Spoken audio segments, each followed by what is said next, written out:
Hello, एकदम बढ़िया सब लोग। आइए भाई, शुरुआत करते हैं केमिकल बॉन्डिंग। और मेरे हिसाब से तो ये फिर मैं इसको फिर यही बोलूँगा, और जैसे ही मैं लिख दूँ आप समझ जाइए कितनी इम्पोर्टेंस है इस चैप्टर की। आपकी केमिस्ट्री में मार्किंग को बहुत हाई लेवल तक ले जाने के लिए।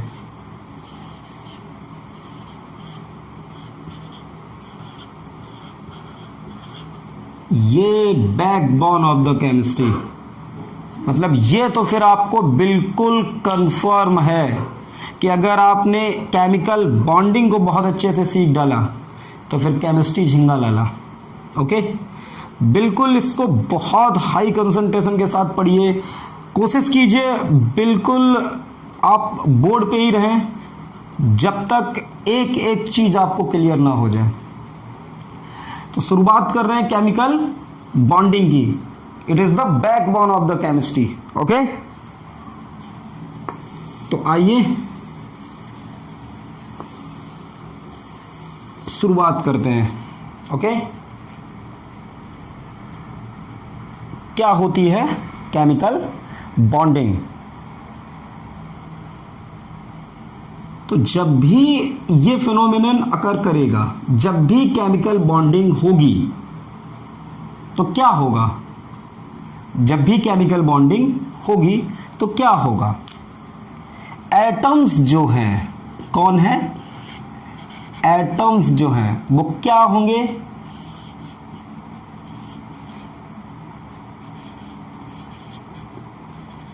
कंबाइन।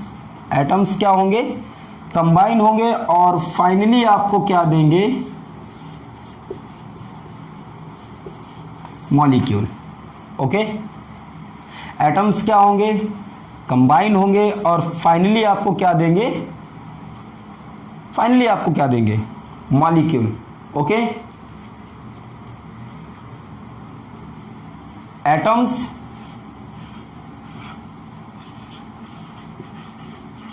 सेम भी हो सकते हैं और डिफरेंट भी हो सकते हैं, टू भी हो सकते हैं और मोर भी हो सकते हैं। फॉर एग्जाम्पल, हो सकता है ऑक्सीजन के यूं दो एटम्स कंबाइन हो जाएं और आपको क्या दे दें? O2 molecule. ओके, तो यहां क्या है? सेम एटम कंबाइन हुए। कितने एटम्स कंबाइन हुए? 2 एटम्स। और आपको क्या दे दिया है इसने? Oxygen molecule. ओके, हो सकता है ज्यादा भी कंबाइन हो जाए और क्या दे दे आपको? O3 ozone.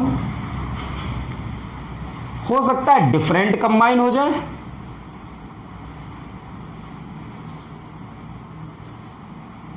टू ऑक्सीजन और कितना? 1 कार्बन। क्या दे दें आपको? ये CO2। ये मैं केमिकल रिएक्शन नहीं पढ़ा रहा हूं भाई, सिर्फ आपको एग्जांपल दे रहा हूं। और मिलके ये लोग क्या बना लेंगे?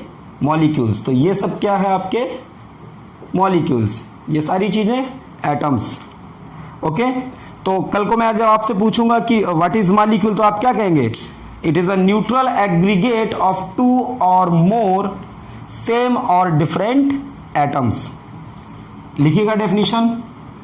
It is a neutral aggregate. Aggregate का मतलब क्या होता है? कई चीजें एक साथ मिलकर जुड़ जाएं। Okay, it is a neutral aggregate of 2 और मोर सेम और डिफरेंट एटम्स।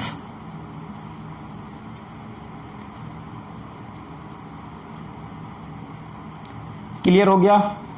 अब आगे बढ़ते हैं। ढेर सारा समझना है आपको, बहुत मजा आने वाला है आपको, बहुत मजा आने वाला है। क्या होता है molecule? It is a neutral aggregate of 2 और मोर सेम और डिफरेंट एटम्स। अब समझिएगा, पहला क्वेश्चन अराइज होता है, एटम्स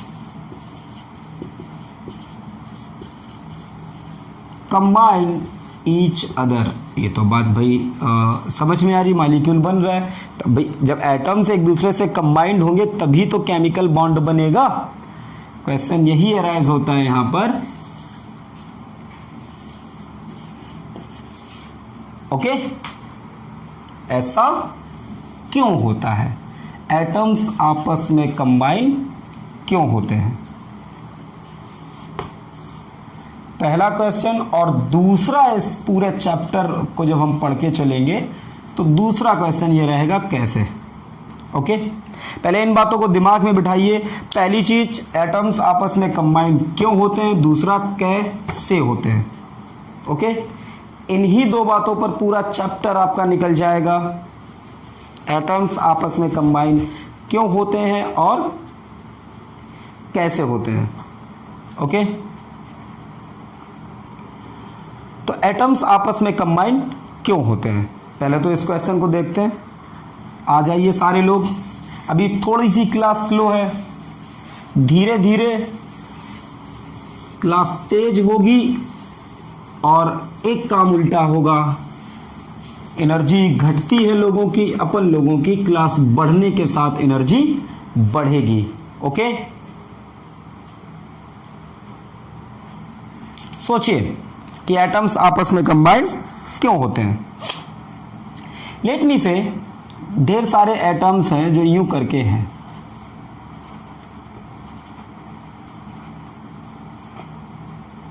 इनका अपना कोई भी एक सिस्टमैटिक अरेंजमेंट नहीं है, यूं करके।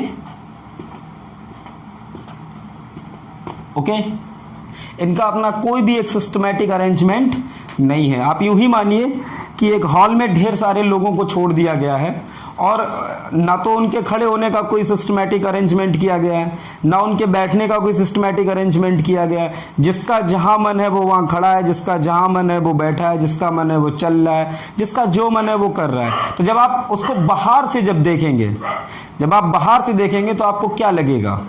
जैसे आप बाहर खड़े हैं और आपने बाहर से देखा तो आपको फिर ये लगेगा कि कोई सिस्टम ही नहीं इन लोगों का, कोई स्टेबिलिटी ही नहीं है, कोई अरेंजमेंट ही नहीं नजर आ रहा है।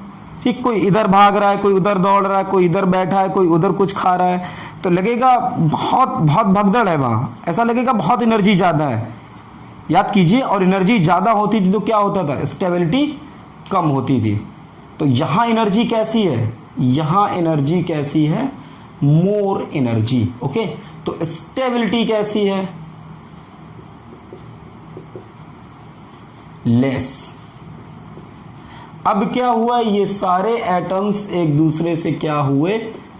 कंबाइन, और किसी मैनर में ये एक दूसरे से जुड़ गए, किसी भी तरीके से जो हमें नहीं मालूम फिलहाल, बस एक दूसरे से ये जुड़ गए, अरेंज हो गए, एक सिस्टमैटिक अरेंजमेंट इन्होंने तैयार किया। लेट मी से कुछ यूं करके इन्होंने तैयार कर लिया। मान लीजिए फिलहाल शुरुआत है, एक एक चीज आपको क्लियर होगी। यूं करके मान लीजिए ये अरेंज्ड हो गए। तो अब इनके अंदर एक सिस्टम है। अब आप इनको बाहर से देखेंगे तो लगेगा कि एक सिस्टमैटिक अरेंजमेंट है इन लोगों का। तो जब ऐसा लगेगा तो आपको लगेगा वहां भगदड़ नहीं है, सिस्टम में है वो लोग, स्टेबल है। तो आपको क्या लगेगा? यहां पर एनर्जी कैसी है? लेस। और स्टेबिलिटी कैसी हो गई? अब मोर स्टेबल हो गई ये लोग।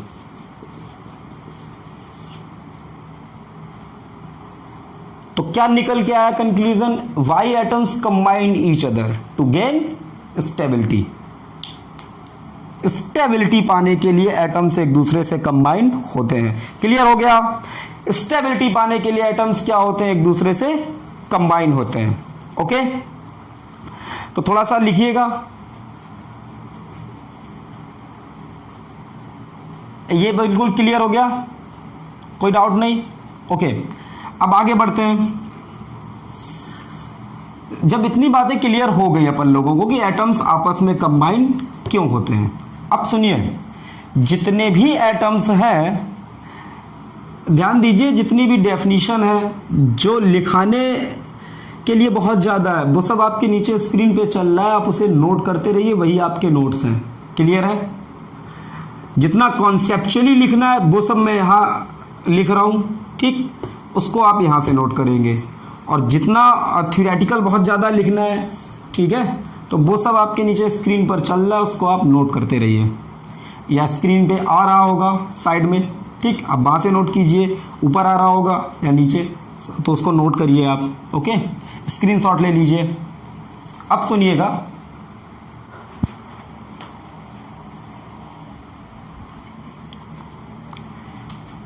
चलिए हम लोग क्या देखते हैं, सोडियम के इलेक्ट्रॉनिक कॉन्फ़िगरेशन को देखते हैं। ओके, सोडियम का एटॉमिक नंबर 11, तो कितने electron? 11, electronic configuration 281। Okay, chlorine का देखते हैं, क्लोरीन का atomic number 17, electronic configuration 287। Okay, इसको फिल करते हैं सेल्स में, तो कितने प्रोटॉन यहाँ पर? 11 प्रोटॉन। फर्स्ट सेल में कितने इलेक्ट्रॉन? 2। सेकेंड सेल में कितने इलेक्ट्रॉन? 8। थर्ड सेल में कितने इलेक्ट्रॉन? 1। ओके, यहां देखिए कितने प्रोटॉन न्यूक्लियस में? 17। फर्स्ट सेल में 2 इलेक्ट्रॉन, सेकेंड सेल में 8 इलेक्ट्रॉन, थर्ड सेल में 7 इलेक्ट्रॉन। ओके, अभी ये जो सेल है, क्या ये सबसे लास्ट, सबसे बाहरी सेल है? इसी को बोलते हैं, ये सब कौन सी सेल है? Outer most. कौन सी सेल है? Outer most. किसी भी एटम की जो आउटर मोस्ट सेल होती है उसी को अपन लोग नाम देते हैं किसका? बैलेंस सेल का। ओके, तो यहां बताइए बैलेंस सेल कौन सी है? यही है आउटर मोस्ट। इसी को क्या नाम देते हैं?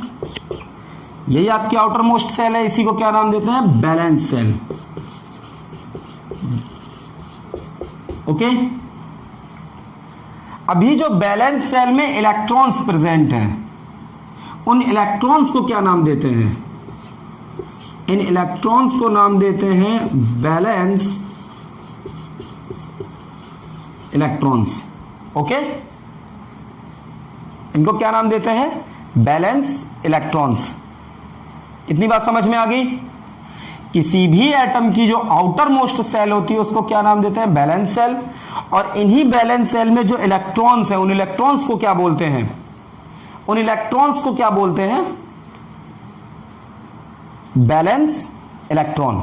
ओके, अब देखते हैं क्या होती है बैलेंसी।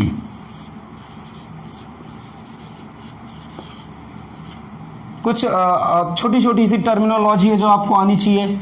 बैलेंसी क्या होती है? ओके, तो बैलेंसी होती है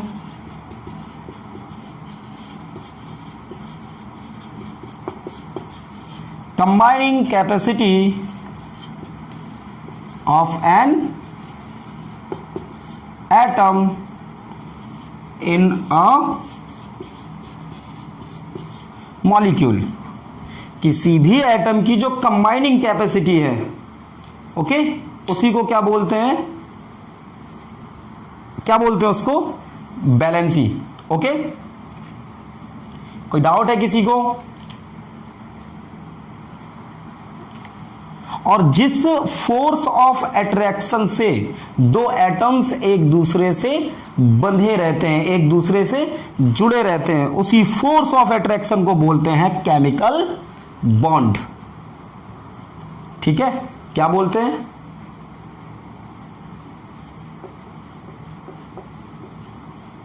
force of attraction by which atoms are held together in a molecule is called chemical bond and the phenomenon is called chemical bonding। दोबारा से समझिए, किसी भी एटम के आउटर मोस्ट सेल को बैलेंस सेल बोलते हैं। इस बैलेंस सेल में प्रेजेंट इलेक्ट्रॉन्स को क्या बोलते हैं? Balance electron. बैलेंसी क्या होती है? किसी भी एटम की कंबाइनिंग कैपेसिटी जो होती है उसको क्या बोलते हैं? बैलेंसी। ओके।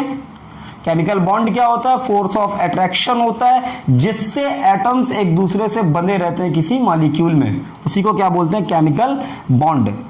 ये तगड़ा लोचा है, इसको अच्छे से पढ़ेंगे। पहले इतनी बात को नोट कीजिए, मैं इसको खत्म करूं फिर आगे बढ़ते हैं। Okay.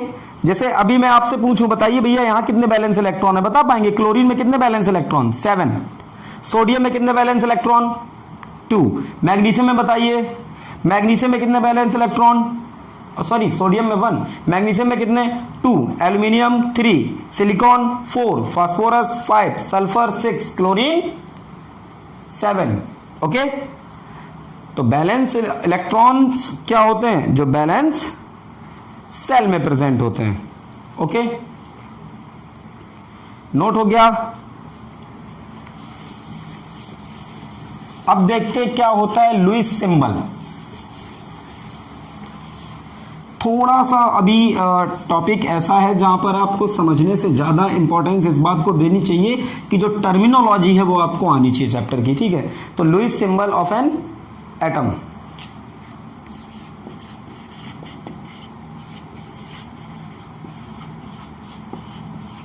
Lewis symbol of an atom. Okay, Lewis symbol of an atom. कोई डाउट? सुनिएगा, मैं आपसे कहूं भाई साहब नाइट्रोजन का लुईस सिंबल बनाइए, तो नाइट्रोजन में पहले मुझे ये बताइए कि नाइट्रोजन में कितने इलेक्ट्रॉन होते हैं? तो 7 इलेक्ट्रॉन है, तो 2,5। जब लुईस सिंबल की बात आती है तो फिर आप सिर्फ आउटर मोस्ट सेल में प्रेजेंट इलेक्ट्रॉन्स को ही देखते हैं। ओके, और इसे कैसे बनाएंगे आप लोग? कितने इलेक्ट्रॉन है? 5, तो 5 इलेक्ट्रॉन शो कीजिए, या तो डॉट बनाइए या कुछ लोग यूं करके क्रॉस भी बना देते हैं इलेक्ट्रॉन्स को रिप्रेजेंट करने का, ये एक मैनर है। ओके, अभी मैं आपसे कहता हूं सोडियम का लुईस सिंबल बनाइए, तो इसके आउटर मोस्ट में 1 ही इलेक्ट्रॉन है, तो आप कैसे बनाएंगे? या तो यूं दिखा दीजिए या फिर यूं दिखा दीजिए। ओके, मैंने आपसे कहा क्लोरीन का लुईस सिंबल बनाइए, तो आप कहेंगे सर आउटर मोस्ट में इसके तो 7 इलेक्ट्रॉन है, तो सर हम यूं बना देंगे क्लोरीन 1 2 3 4 5 6 7, या सर यूं भी बना सकते हैं। मैंने कहा बिल्कुल सही बात है। ओके, तो ये तो है Lewis symbol of an atom. Simple simple terminology है। Okay,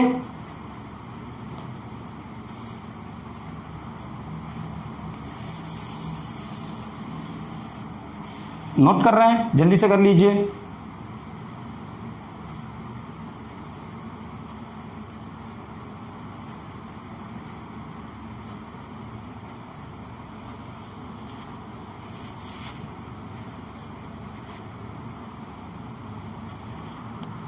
okay, done.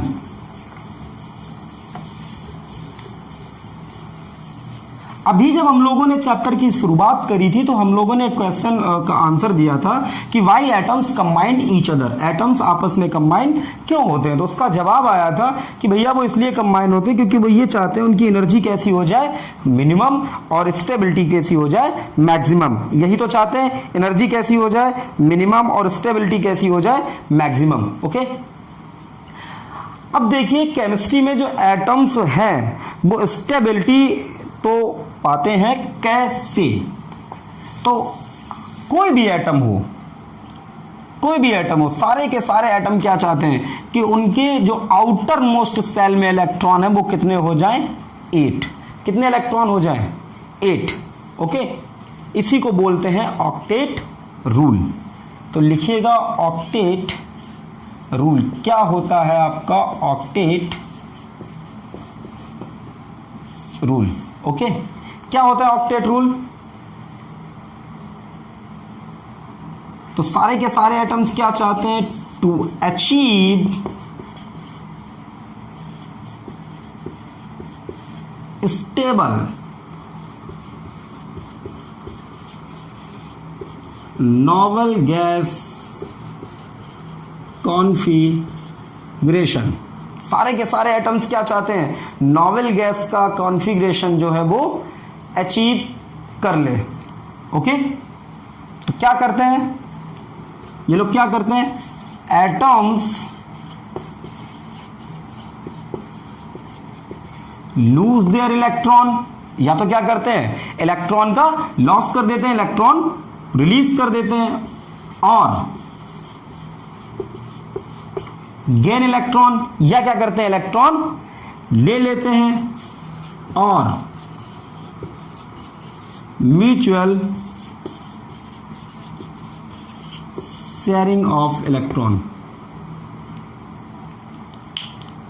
सारे के सारे एटम स्टेबिलिटी कैसे गेन करते हैं? वो कोशिश करते हैं कि जो उनके नियरेस्ट नॉवल गैस है, जैसे क्लोरीन है, तो क्लोरीन के पास कितने इलेक्ट्रॉन है आउटर मोस्ट में? 7।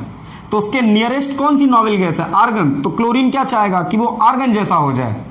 क्लियर है? सोडियम, सोडियम के नियरेस्ट कौन सी नॉवल गैस है? नियोन। तो वो क्या चाहेगा? नियोन जैसा हो जाए। ठीक, अब वो ऐसा कैसे कर सकते हैं? तो पहला काम, या तो वो इलेक्ट्रॉन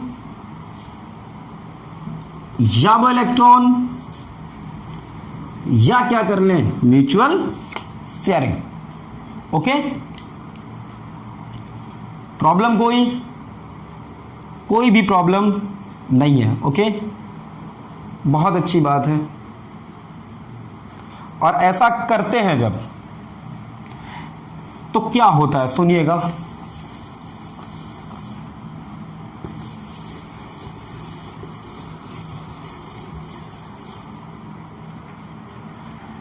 अगर ऐसा हुआ कि एटम ने इलेक्ट्रॉन को क्या किया? लूज किया, या इलेक्ट्रॉन को गेन किया, तब जो बॉन्ड बनेगा उसे क्या बोलेंगे? आयोनिक बॉन्ड, या इसी को बोलते हैं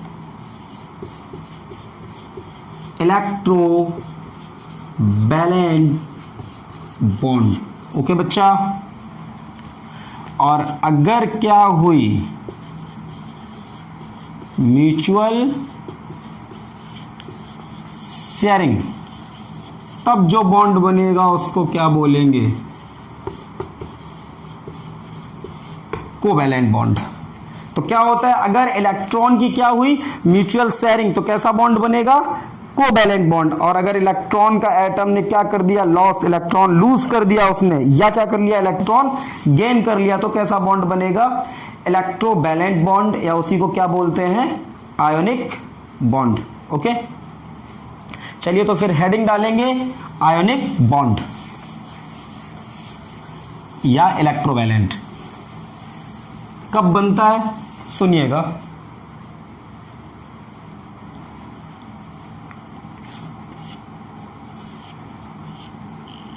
कौन सा bond? Ionic bond. When a bond is formed between a metal and a non-metal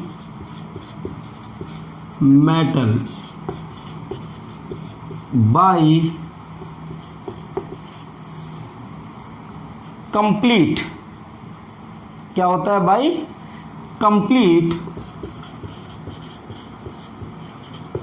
transfer of electron.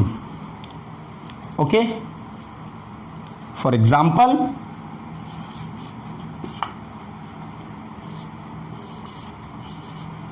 Sodium अब बताइए सोडियम के आउटर मोस्ट में कितने इलेक्ट्रॉन है? 2 8 1, तो आउटर मोस्ट में कितना है? 1। याद रखिएगा बॉन्डिंग में हमेशा पार्टिसिपेट कौन करता है? आउटर मोस्ट सेल के इलेक्ट्रॉन। तो आज के बाद कभी भी इनर वाले जो इलेक्ट्रॉन्स हैं उन्हें रिप्रेजेंट नहीं करेंगे।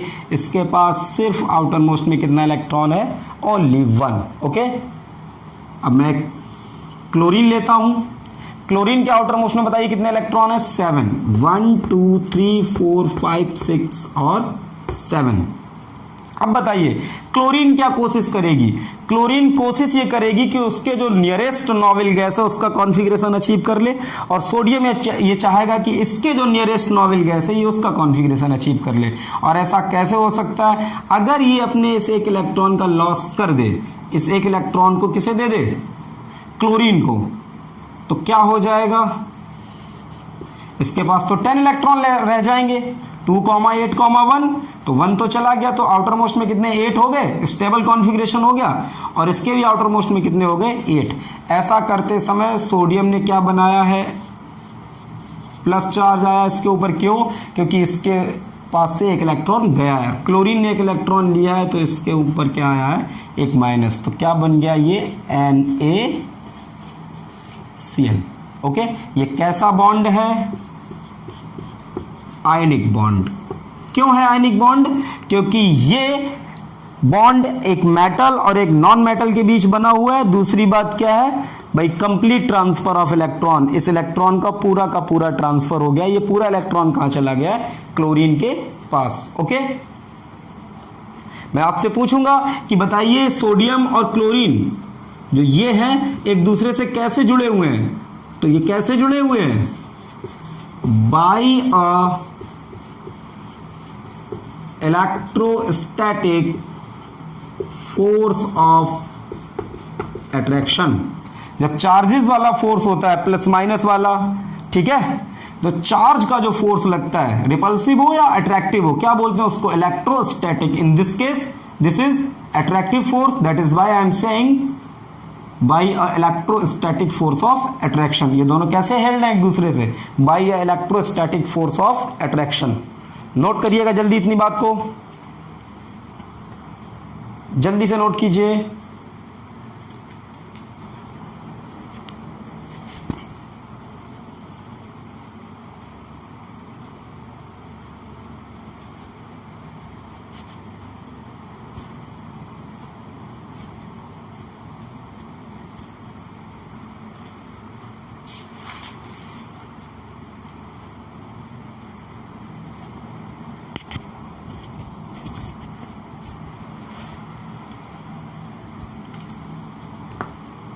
ओके, कुछ एग्जाम्पल।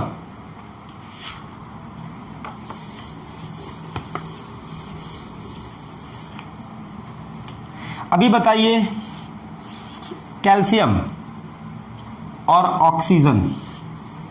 ऑक्सीजन के आउटर मोस्ट में कितने इलेक्ट्रॉन है? 6। 1 2 3 4 5 6। कैल्शियम के आउटर मोस्ट में कितने इलेक्ट्रॉन? 2। ओके, कैल्शियम क्या चाहेगा?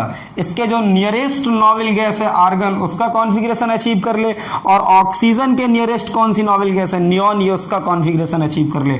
ऐसा कब हो पाएगा? इसके आउटर मोस्ट में 6 इलेक्ट्रॉन है, इसे 2 चाहिए, तो टोटल इसके पास 10 हो जाएंगे।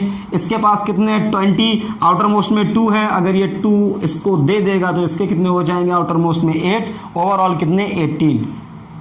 तो इसने क्या किया? एक इलेक्ट्रॉन ये और एक इलेक्ट्रॉन ये, क्या बना लिया? कैल्शियम के ऊपर कितना चार्ज? +2। ऑक्सीजन के ऊपर कितना चार्ज? -2। ओके, तो क्या बन गया ये? Calcium oxide. नेमिंग आपको आनी चाहिए। Okay, calcium oxide. डन। आ जाइए एक एग्जांपल और देख लेते हैं, इसके बाद आगे बढ़ते हैं। Sodium oxide. ओके, तो ये कैसे होगा? सोडियम के कितने एटम है? 2। ओके, और ऑक्सीजन के कितने एटम है? 1। ऑक्सीजन के आउटर मोस्ट में कितने? 6 इलेक्ट्रॉन। ओके, और 2 सोडियम है, तो एक ये सोडियम, इसने एक इलेक्ट्रॉन दे दिया, और एक सोडियम ने इसने एक इलेक्ट्रॉन दे दिया। ओवरऑल ऑक्सीजन के ऊपर कितना चार्ज आ गया, -2, और सोडियम के ऊपर +1। क्या बन गया, सोडियम ऑक्साइड। तो ये तो रहा आपका आयनिक बॉन्ड। ओके,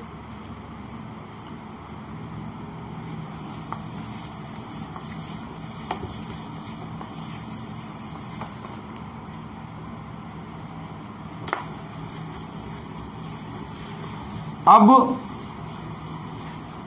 एक बिंदास ट्रिक, आप कैसे जान पाएंगे कोई बॉन्ड आयनिक है या कोवैलेंट है।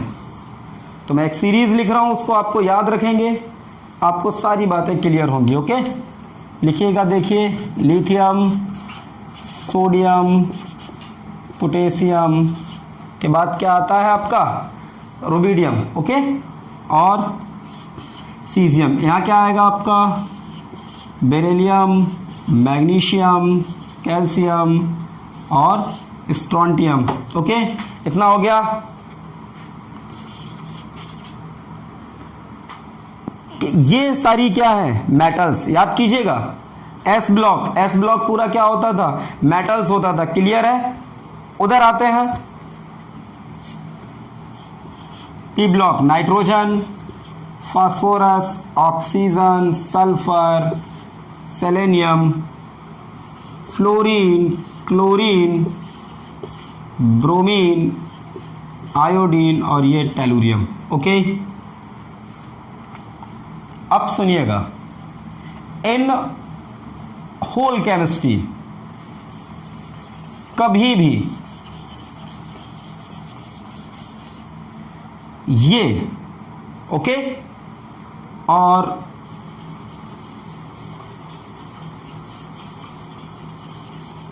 इनके बीच कभी भी बॉन्डिंग होगी तो ऑलवेज आयनिक बॉन्ड बनेगा। ओके, हमेशा कैसा बॉन्ड बनेगा, आयोनिक बॉन्ड। अगर कभी ये और ये इन लोगों की बॉन्डिंग हुई तब भी बॉन्ड कैसा होगा, आयनिक। कोई प्रॉब्लम नहीं है।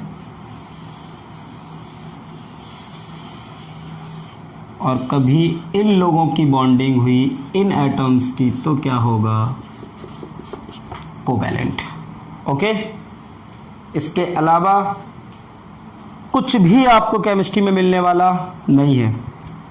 अब ऐसा क्या है सर, हम लोगों ने तो यही पढ़ा था कि मेटल और नॉन, डेफिनेशन में ही लिखा है मेटल और नॉन मेटल्स के बीच जब बॉन्ड बनेगा सर तो कैसा होगा, आयनिक।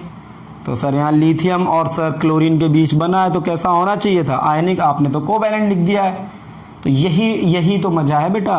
This is 11th। ओके, फिर मैं किस काम का, पहले इतनी बातें नोट कीजिए और इस कॉन्सेप्ट को आप याद रखेंगे। ये आपको बहुत बहुत बहुत मदद करेगा।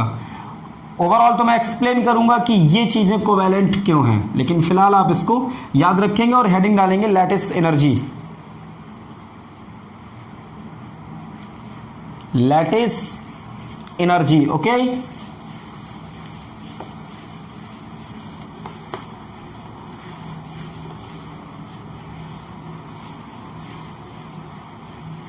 तो क्या होती है लैटिस एनर्जी। लैटिस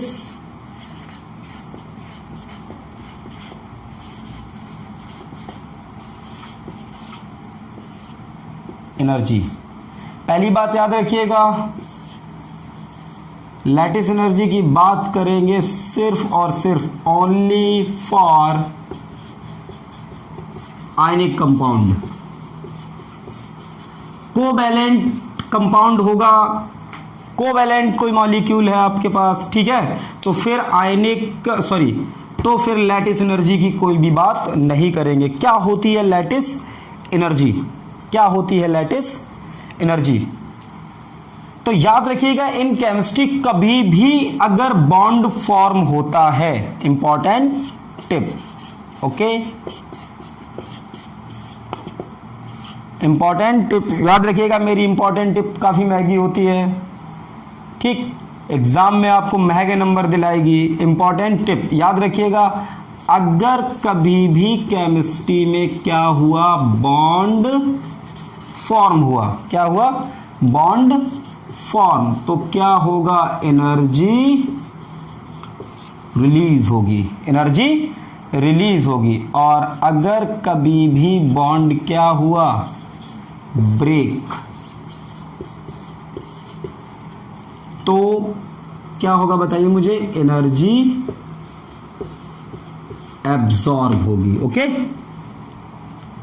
तो इस बात को याद रखिएगा, अगर कभी भी बॉन्ड फॉर्म हुआ तो क्या होगी, एनर्जी रिलीज, और बॉन्ड ब्रेक हुआ तो क्या होगी, एनर्जी एब्सॉर्ब। थोड़ा सा समझिए, बॉन्ड फॉर्म हुआ सर तो एनर्जी रिलीज क्यों होगी, भाई सोच के बताइए मुझे प्लीज। ऑक्सीजन ऑक्सीजन अगर जुड़ा और क्या बना, O2, तो बताइए शुरुआत ही यहीं से हुई थी कि why atoms combined each other to gain stability. और बताइए अगर ऑक्सीजन ऑक्सीजन ने मिलकर बॉन्ड बना लिया तो क्या ये स्टेबल हुआ होगा, स्टेबल हुआ होगा तो क्या हुई होगी, एनर्जी कम हुई होगी। एनर्जी कम कब होगी, जब एनर्जी रिलीज होगी। ओके, तो जब बॉन्ड फॉर्म होता है तो क्या होती है, एनर्जी रिलीज, और बॉन्ड ब्रेक होता है तो क्या होती है, एनर्जी एब्सॉर्ब। ओके, इतनी बात क्लियर है, कोई डाउट? तो अब डिफाइन करते हैं, पढ़ते हैं लैटिस एनर्जी को।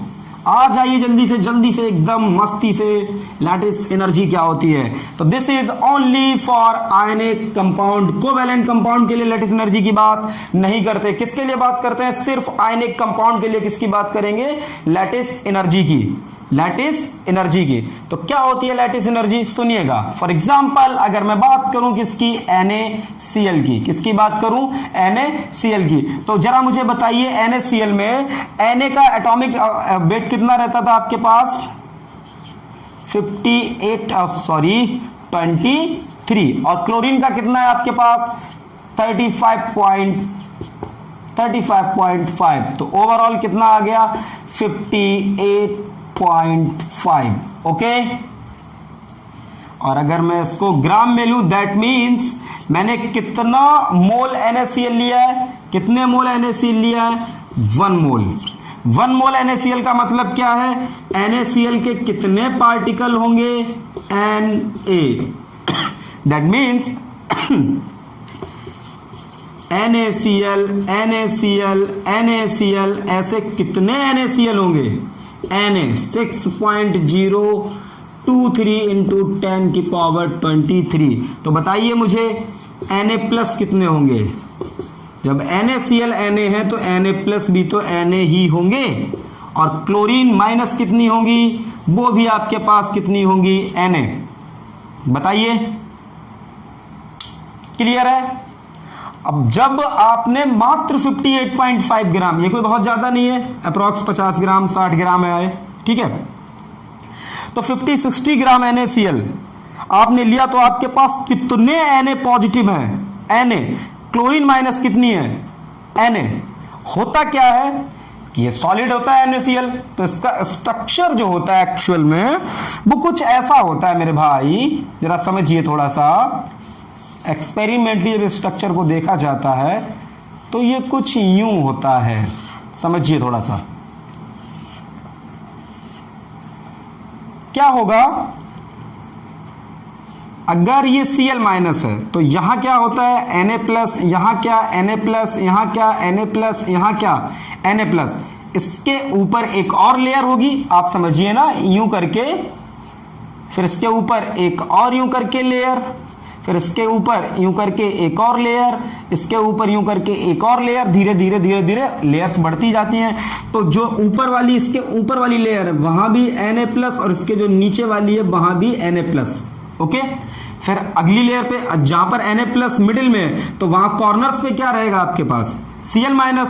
तो ओवरऑल अगर आप सही से देखिएगा ना, यूं करके देखिए, देखिए समझिए, यहां क्या है आपके पास, इसमें देखिएगा Na, यहां भी क्या है Na, इस कॉर्नर पर Na, इस कॉर्नर पर Na, और मिडिल में क्या है आपके पास Cl माइनस। ओके, अब एक दूसरी लेयर, तो यहां आपके पास क्या है, Cl minus Cl minus Cl minus Cl minus, और यहां पर क्या है Na। अब आप जरा इसको यूं करके इस लेयर को रखिए, तो बताइए इस वाली क्लोरीन के अराउंड ये 4 तो कॉर्नर वाले ये क्या हो गए सोडियम प्लस, और एक ये नीचे वाला ऐसे एक ऊपर लेयर होगी तो वो वाला, तो ओवरऑल इस क्लोरीन के अराउंड कितने Na है, 6। तो ये जो NaCl का स्ट्रक्चर होता है वो 6-6 टाइप का होता है। 6-6 टाइप का क्या मतलब है, एक Na प्लस के अराउंड 6 क्लोरीन माइनस होती हैं और एक क्लोरीन माइनस के अराउंड क्या होता है, 6 Na प्लस। तो ओवरऑल अब आप देखिएगा एक ऐसा जाल तैयार होगा, Na plus Cl minus, Na plus Cl minus, Na plus Cl minus, Na plus Cl minus, एक ढेर सारा बड़ा सा जाल बनेगा। और बताइए उस जाल के अंदर होगा क्या, Na प्लस जो होंगे वो Cl माइनस को अपनी तरफ अट्रैक्ट कर रहे होंगे। तो जब NaCl का फॉर्मेशन हुआ होगा, जब NaCl का फॉर्मेशन हुआ होगा तो इस एक जाल का फॉर्मेशन हुआ होगा। और इस जाल को अगर आप कभी तोड़ना चाहें, इसको क्या करना चाहें आप, तोड़ना चाहें, तो बताइए इसके बनने के दौरान जितनी एनर्जी रिलीज हुई होगी उतनी ही एनर्जी आपको देनी पड़ेगी। बताइए जब NaCl बना होगा, सोडियम ने Na प्लस बनाया होगा, क्लोरीन ने Cl माइनस बनाया होगा, तो NaCl बन गया होगा। तो ऐसा करके एक जाल तैयार हुआ होगा। इस जाल को अगर आप तोड़ना चाहेंगे तो इस जाल में जितनी एनर्जी होगी उतनी ही एनर्जी इसे दो, तभी तो टूटेगा। बोलिए क्लियर हुआ। तो जब NaCl बना होगा तो एक एनर्जी रिलीज हुई होगी, ठीक। अब अगर आप चाहते हैं कि इस NaCl के जाल को तोड़ दें, इस जाल को, तो आपको उतनी ही एनर्जी देनी पड़ेगी जितनी इसके फॉर्मेशन के दौरान रिलीज हुई होगी। तो लैटिस एनर्जी क्या होती है, जब हम किसी आयनिक कंपाउंड के 1 मोल का फॉर्मेशन करते हैं, 1 मोल का फॉर्मेशन करते हैं, उस दौरान जो एनर्जी रिलीज होती है उसी को क्या बोलते हैं, लैटिस एनर्जी। उसी को क्या बोलते हैं, लैटिस एनर्जी। तो क्या बोल सकते हैं अपन लोग, it is the amount of energy released when a required number of gaseous atoms, ठीक है, ये गैसियस ही तो एटम होंगे भाई जब Na प्लस बनाएगा, याद करिएगा, भूल गए आप, आयनाइजेशन एंथैल्पी, ओके। या फिर आप ऐसे बोल सकते हैं what is lattice energy, lattice energy क्या होती है, ठीक है। तो किसी भी आयनिक कंपाउंड के 1 मोल फॉर्मेशन में जितनी एनर्जी रिलीज होती है उसी एनर्जी को क्या बोलते हैं, लैटिस एनर्जी।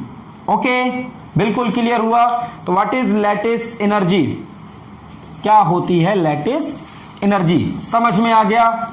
ये सिर्फ और सिर्फ किसके लिए डिफाइन होगी, सिर्फ और सिर्फ किसके लिए डिफाइन होगी, बताइए मुझे, आयनिक कंपाउंड के लिए। किसके लिए डिफाइन होगी, आयनिक कंपाउंड के लिए, ठीक। तो क्या होती है लैटिस एनर्जी, तो लैटिस एनर्जी, ओके, बिल्कुल क्लियर समझ में आ गया ना सबको, कोई डाउट तो नहीं है किसी को, ओके। तो क्या होती थी लैटिस एनर्जी, बिल्कुल समझ में आ गया। क्या होगा, जब किसी आयनिक कंपाउंड के 1 मोल का फॉर्मेशन होगा इसके कॉन्स्टिट्यूएंट पार्टिकल्स के द्वारा, तब जो एनर्जी रिलीज होगी उसी को क्या बोलेंगे, लैटिस एनर्जी। ओके, कोई डाउट नहीं किसी को, ओके। आगे बढ़ते हैं। अब देखिएगा लैटिस एनर्जी जो है, बताइए क्या ये डायरेक्टली प्रोपोर्शनल होगी स्टेबिलिटी ऑफ कंपाउंड के, जो भी आयनिक कंपाउंड है आपका, स्टेबिलिटी ऑफ आयनिक कंपाउंड, बताइए आयनिक कंपाउंड, बताइए लैटिस एनर्जी जो होगी वो स्टेबिलिटी ऑफ आयनिक कंपाउंड के डायरेक्टली प्रोपोर्शनल होगी। जितनी ज्यादा लैटिस एनर्जी उतना ही स्टेबल आयनिक कंपाउंड। कोई प्रॉब्लम, जितनी ज्यादा लैटिस एनर्जी आयनिक कंपाउंड की हार्डनेस उतनी ही ज्यादा, जितनी ज्यादा लैटिस एनर्जी मेल्टिंग और बॉइलिंग पॉइंट उतने ही ज्यादा। सोचिए ना, मेल्टिंग पॉइंट क्या होता है,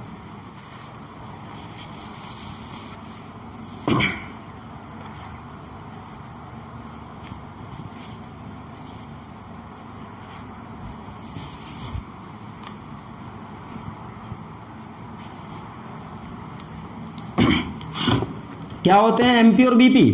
बॉइलिंग पॉइंट क्या होता है? तो बॉइलिंग पहले समझ लीजिएगा, इसको फिर बाद में ही समझेंगे बॉइलिंग पॉइंट, ठीक है? वैसे तो आप जानते ही हो, ठीक है? एक ऐसा टेम्परेचर जिस टेम्परेचर पर कोई लिक्विड बॉइल करना शुरू कर दे, और मेल्टिंग पॉइंट क्या होता है? ऐसा टेम्परेचर जिस टेम्परेचर पर क्या हो जाए, कोई सॉलिड लिक्विड में कन्वर्ट होना शुरू हो जाए। ओके, एक्चुअल तो डेफिनेशन बाद में देखेंगे इसको।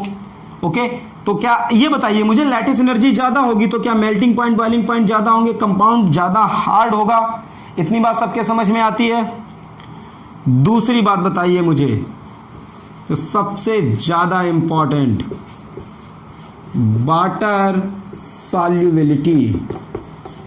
बताइए मुझे, क्या जो वाटर में सॉल्युबिलिटी होगी, लैटिस एनर्जी ज्यादा होगी तो क्या वाटर में सॉल्युबिलिटी उस कंपाउंड की कम होगी? देखिए, वाटर करता क्या है? वाटर जब भी कोई कंपाउंड वाटर में जाके सॉल्युबल हो जाए, इसका मतलब क्या है? जैसे आप देखिएगा, NaCl को ही देखिए। अब NaCl, मैं NaCl को ही क्यों ले रहा हूं? ये आपने जीवन में बहुत बार ऐसा देखा है, कॉमन साल्ट जो होता है वो आपका वाटर में डिसॉल्व हो जाता है, वाटर में सॉल्युबल होता है। अब वाटर में सॉल्युबल होता है, वाटर इसको कैसे अपने आप में घोल लेता है? तो वाटर की एक प्रॉपर्टी होती है कि वाटर क्या करता है, वाटर का जो डाइइलेक्ट्रिक कांस्टेंट होता है, ठीक है, वो बहुत हाई होता है, वो किसी भी चीज के बीच में घुस जाता है। तो जब NaCl को हम लोगों ने पानी में डाला तो एक्चुअल में होता क्या है, NaCl को जैसे ही आपने वाटर में डाला तो जो आपका Na+ है और Cl- है, इन दोनों के बीच में क्या आ जाता है? वाटर। अब जैसे ही इन दोनों के बीच में वाटर आया तो इन दोनों के बीच जो फोर्स ऑफ अट्रैक्शन था वो डिक्रीज हो गया। फोर्स ऑफ अट्रैक्शन डिक्रीज हुआ तो ये कंपाउंड ब्रेक कर जाता है। ओके, तो क्या वाटर सॉल्युबिलिटी जो होगी, अगर लैटिस एनर्जी ज्यादा है तो वाटर में सॉल्युबिलिटी यानी कंपाउंड की कम होगी या नहीं? कोई डाउट? ओके, अब देखिए, लैटिस एनर्जी कंपाउंड्स की हम कंपैरिजन कैसे करते हैं, उनका कैसे कंपेयर करते हैं, किस कंपाउंड की लैटिस एनर्जी कम होगी या किसकी ज्यादा होगी। ओके, इतनी बात नोट कर ली ना आपने? अब समझिएगा,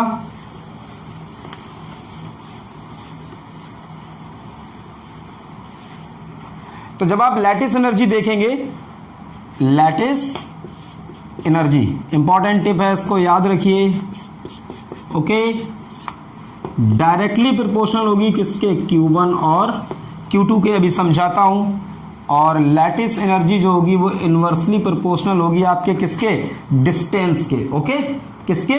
डिस्टेंस के, या जो एटम है उस, जो भी आपका आयन है उसकी रेडियस के।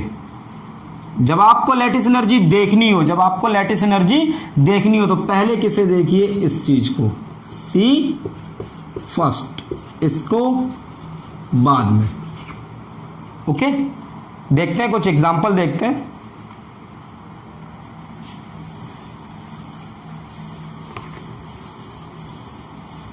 जैसे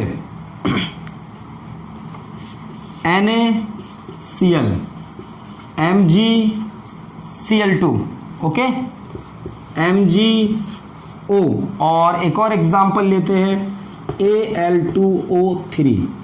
अब हमें क्या कंपैरिजन करना है? इनकी लैटिस एनर्जी किसकी ज्यादा है और किसकी कम है। अब मुझे बताइए जरा,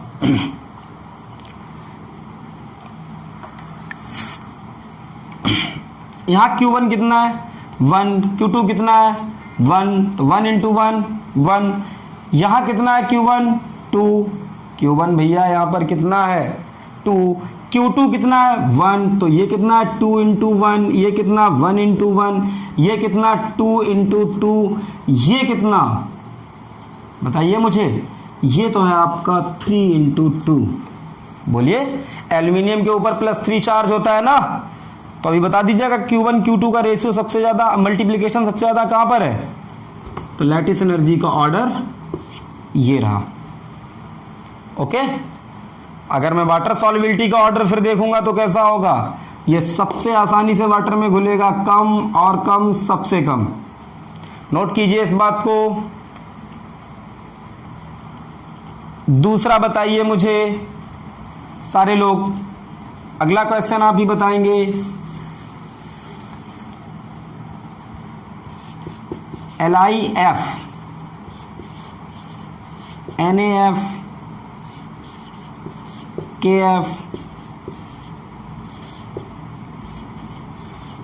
यहां पर बताइए मुझे लैटिस एनर्जी का ऑर्डर क्या होगा, किसकी ज्यादा किसकी कम। तो जरा देखिए अच्छे से, अगर मैं चार्जेस का मल्टीप्लाई कर रहा हूं, करके देख लेते हैं। Lithium 1 fluorine 1, sodium 1 fluorine 1, potassium 1 fluorine 1, minus मत देखिए, सिर्फ मल्टीप्लाई करना है। रुबिडियम 1 फर्स्ट ग्रुप में है ना, इंटू 1, यहां कितना 1 इंटू 1 कितना आ रहा है भाई, तो सब जगह ही 1 आ रहा है, तो इससे तो कंपेयर ही नहीं कर पा रहे। लेकिन ये तो तय है ना कि इनकी लैटिस एनर्जी सेम नहीं होंगी। क्यों नहीं सेम होंगी? क्योंकि देखिएगा एनायन का साइज सेम है, लेकिन कैटायंस का साइज बढ़ता जा रहा है। ओके, तो फिर किससे देखना पड़ेगा जब इससे हम लोग कंपेयर नहीं कर पा रहे हैं? तो फिर सेकंड वाले मेथड से देखिए। वो कैसे देख पाएंगे आप? डिस्टेंस बढ़ेगी, रेडियस बढ़ेगी, तो लैटिस एनर्जी डिक्रीज होगी। अब बताइए, जैसे जैसे आप टॉप टू बॉटम आ रहे हैं, रेडियस बढ़ती जा रही है, तो लैटिस एनर्जी डिक्रीज होती जाएगी। तो ये वाला तो मैनर नहीं अपने काम आया, लेकिन डिस्टेंस वाला काम आ गया। ओके, तो ये रहा ऑर्डर किसका? लैटिस एनर्जी का। Okay, clear? एक और एग्जांपल देखते हैं, इसे भी आपको ही बताना होगा। LiH NaH, ओके, सॉरी बताइए, यहां ऑर्डर बताइए। बिल्कुल सेम ऑर्डर, बहुत अच्छे। ओके, कोई डाउट? Next question. अब इसका आंसर आप लोग देंगे, जब तक आप लोग नहीं देंगे मैं कुछ नहीं करूंगा। ओके, बताइए CCl4 NH3 और H2O, लैटिस एनर्जी का ऑर्डर बताइए।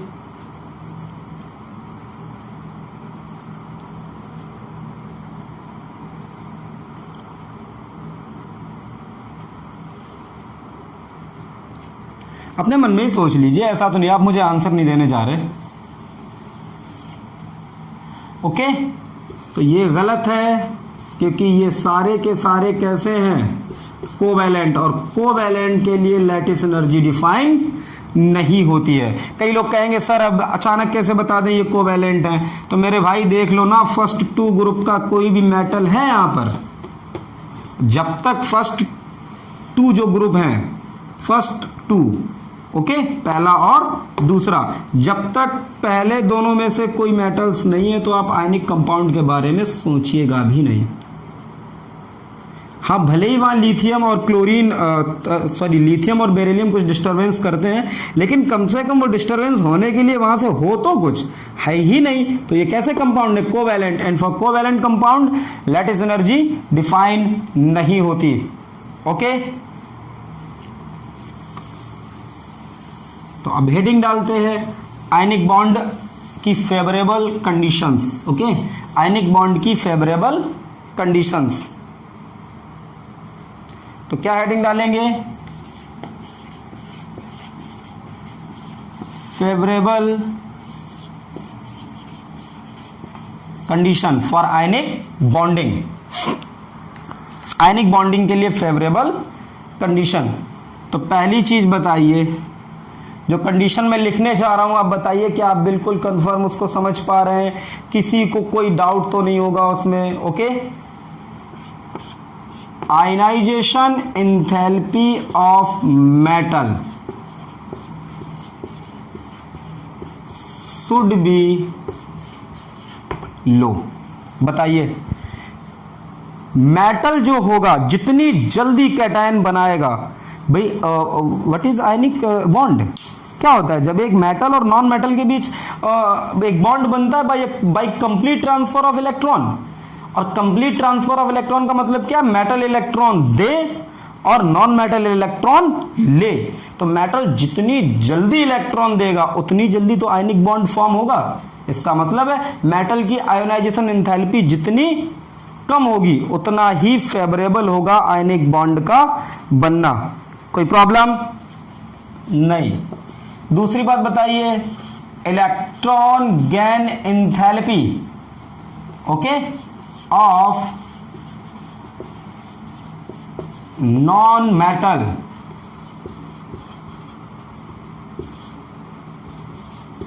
Should be high. बोलिए, नॉन मेटल जितनी जल्दी इलेक्ट्रॉन ले आयनिक बॉन्ड का फॉर्मेशन उतना ही आसान होगा।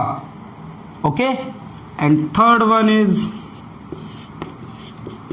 Lattice energy of ionic compound. जो कंपाउंड बन रहा है उसकी लैटिस एनर्जी कैसी होनी चाहिए? Compound should be high. जितनी ज्यादा एनर्जी रिलीज होगी उतना ही स्ट्रॉन्ग लैटिस तैयार होगा। ये तीनों बातें क्लियर हो गई? बोलिए, नोट करिए जल्दी से। तो ये तो थी आपकी favourable condition for ionic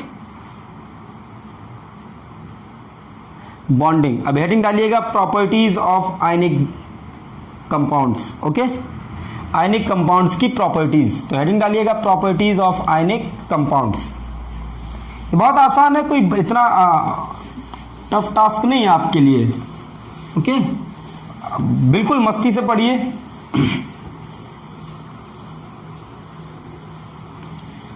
properties of ionic compound. तो पहली प्रॉपर्टी क्या? Physical states. बताइए, आयनिक कंपाउंड्स की फिजिकल स्टेट्स कैसी होनी चाहिए? जल्दी से बताइए। क्या मोस्टली सॉलिड होने चाहिए? क्यों क्यों मोस्टली सॉलिड होने चाहिए? क्योंकि आयनिक कंपाउंड में जो कॉन्स्टिट्यूएंट पार्टिकल्स होते हैं उनके बीच जो फोर्स ऑफ अट्रैक्शन होता है वो कैसा होता है? काफी स्ट्रांग। क्योंकि कौन सा होता है? Electrostatic force of attraction. तो इसीलिए जो फिजिकल स्टेट्स होती हैं किसकी? आयनिक कंपाउंड्स की, वो कैसे होते हैं? बहुत हार्ड होते हैं। ठीक है, हार्ड सॉलिड होते हैं। क्लियर है? कोई आपसे पूछे ऐसा क्यों होता है तो आप क्या बताएंगे? Because of a strong electrostatic force of attraction present. Okay, तो कैसे होते हैं ये? Hard solid. क्यों? Because a strong electrostatic force of attraction. Okay, second thing की मैं बात करूं तो मैं पहले ही बोल चुका हूं, एमपी और बीपी। बताइए, मेल्टिंग पॉइंट और बॉइलिंग पॉइंट कैसे होंगे? ये भी हाई होंगे। कोई डाउट है किसी को? कोई भी डाउट नहीं है। थर्ड,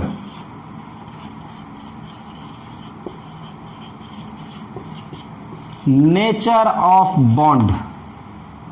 बॉन्ड का नेचर कैसा होता है? ओके, ये बहुत इंपॉर्टेंट है, याद रखिएगा। जो आयनिक बॉन्ड होता है, ionic bond is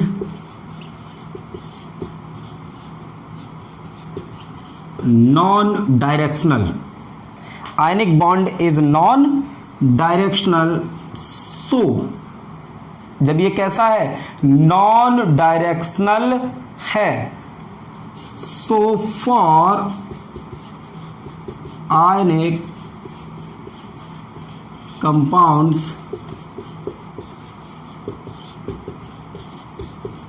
hybridization is not defined। इस पूरी प्रॉपर्टी को बाद में डिस्कस करेंगे, पहले आप लिख जरूर लीजिए। ठीक है। फोर्थ, ये कैसे होते हैं? ब्रिटिल नेचर के। ब्रिटिल नेचर समझते हैं? इसको हिंदी में बोलते हैं भंगुर। कुछ ऐसी चीजें जो बिखर जाएं। फॉर एग्जाम्पल ग्लास देखिए ना, ग्लास को जब आप छोड़ देते हैं यूं करके, ठीक है, तो वो बिखर जाता है। कॉमन सॉल्ट ले लीजिएगा आप, ठीक है, तो क्या होता है जब आप उसको किसी हैवी चीज से प्रेशराइज या उसको आप मारते हैं उसमें तो क्या हो जाता है, वो बिखर जाती हैं चीज़ें। तो जो आपके आयनिक कंपाउंड्स हैं मोस्टली कैसे नेचर के होते हैं, ब्रिटल नेचर के। ठीक, तो ये तो रट्टाफिकेशन है। हाँ बिल्कुल, समझ तो आप चुके ही हैं, तो एक बार इसको बेसिक बेसिक पढ़ डालिएगा, बिल्कुल दिमाग में रट ही जाता है ये। जो फिफ्थ प्रॉपर्टी है वो ज़्यादा इंपॉर्टेंट, हेडिंग क्या लेंगे आप फिर उसमें, क्या, वाटर सॉल्युबिलिटी। क्या रहेगी आपकी, वाटर सॉल्युबिलिटी। अब इसको समझना है, वाटर सॉल्युबिलिटी को।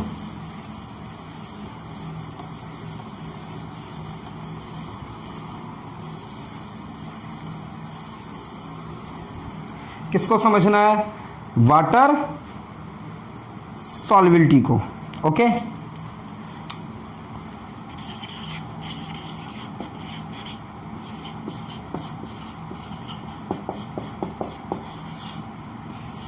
तो देखिए वाटर सॉल्युबिलिटी जब देखते हैं तो most of the ionic compounds are soluble in water due to very high dielectric constant of water। Okay, ढेर सारे कंपाउंड आयनिक ऐसे हैं जो वाटर में सॉल्युबल हो जाते हैं। ओके,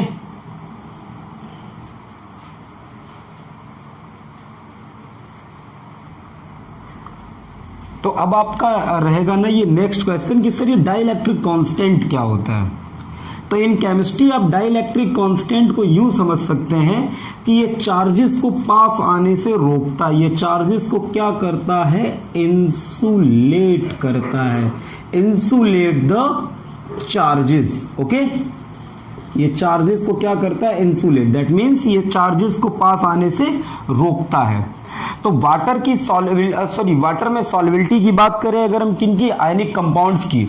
ओके, तो most of the ionic compounds are soluble in water because the dielectric constant of water is very high. अब देखिए वर्क कैसे करता है, लेट मी से NaCl। ओके, और आपने इसको क्या किया, आपने इसको यूं करके वाटर में डाल दिया। ओके, अब होता क्या है, जैसे ही आपने NaCl को वाटर में डाला तो ये क्या करेगा, जो ये प्लस है Na और Cl माइनस है, इनको एक दूसरे के पास आने से रोकेगा, इंसुलेट करेगा इन चार्जेस को। कैसे करेगा, जो सोडियम आयन है इसके अराउंड 6 वाटर के मॉलिक्यूल्स आ जाते हैं, कुछ यूं करके। जैसे सोचिएगा ये प्लस हो गया तो इसके पास क्या आ जाता है, ऑक्सीजन, यूं करके। इसके इर्द गिर्द कौन आ जाती है, ऑक्सीजन। कितने, 6। ओके,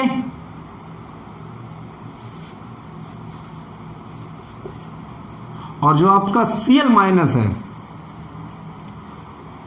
उसकी तरफ क्या रह जाता है, H, उसको H घेर लेता है। तो ओवरऑल क्या होता है कि ये जो सोडियम आयन है इसके अराउंड क्या होते हैं, वाटर मॉलिक्यूल्स आके यूं करके घेरा बना लेते हैं। तो इसने क्या किया, जो सोडियम प्लस है, ये जो क्लोरीन माइनस को अपनी तरफ अट्रैक्ट कर रहा था, अब इसको क्या कर दिया, इंसुलेट, इसको रोक दिया कि अब आप क्लोरीन माइनस के साथ अट्रैक्ट नहीं होंगे। और ऐसा होगा तो आप अब जानते ही हैं ये वापस कहां चला जाएगा, ठीक है, वाटर के अंदर डिसॉल्व हो जाए, क्योंकि इन दोनों के बीच अब क्या नहीं रहा, फोर्स ऑफ अट्रैक्शन। तो समझ गया what is dielectric constant in chemistry. Physics में थोड़ा सा अल्टीमेट तो मीन यही होगा, लेकिन वहां बोलने का तरीका चेंज हो जाएगा। ओके, अब सुनिएगा एक अच्छी सी बात जो आपको याद रखनी चाहिए ऑलवेज। देखिए जब भी ऐसा होता है, ठीक है, कोई भी आयनिक कंपाउंड जिसे आप वाटर में डालते हैं, पहली बात बताइए, जब इसका 1 मोल बना होगा NaCl का, तो क्या इस के पास एक लैटिस एनर्जी होगी, बताइए। और अगर आप इसे वाटर में डिसॉल्व करना चाहते हैं, इसे वाटर में सॉल्युबल बनाना चाहते हैं, ये वाटर में सॉल्युबल है अगर, दैट मीन्स क्या होगा, ये Na+ और Cl- में ब्रेक होगा। और ऐसा होने के लिए ये लैटिस एनर्जी जो है इसको रोकेगी, भैया नहीं हम ऐसा नहीं होने देंगे। तो आपको कोई तो एनर्जी ऐसी देनी पड़ेगी जो इस लैटिस एनर्जी के बराबर हो जाए और इसके जाल को तोड़ दे। तो जब आप किसी आयनिक कंपाउंड को किस में डालते हैं, वाटर में, तो जब वाटर मॉलिक्यूल, जब आपके आयनिक कंपाउंड के जो ये कॉन्स्टिट्यूएंट पार्टिकल्स हैं इनके अराउंड एक घेरा बना लेते हैं, तो एक एनर्जी रिलीज होती है जिसे क्या बोलते हैं, हाइड्रेशन एनर्जी। क्या बोलते हैं, हाइड्रेशन एनर्जी। अगर ये एनर्जी, मैं क्या बोलता हूं, ionic compound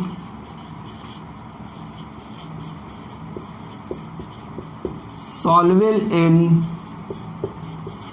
water if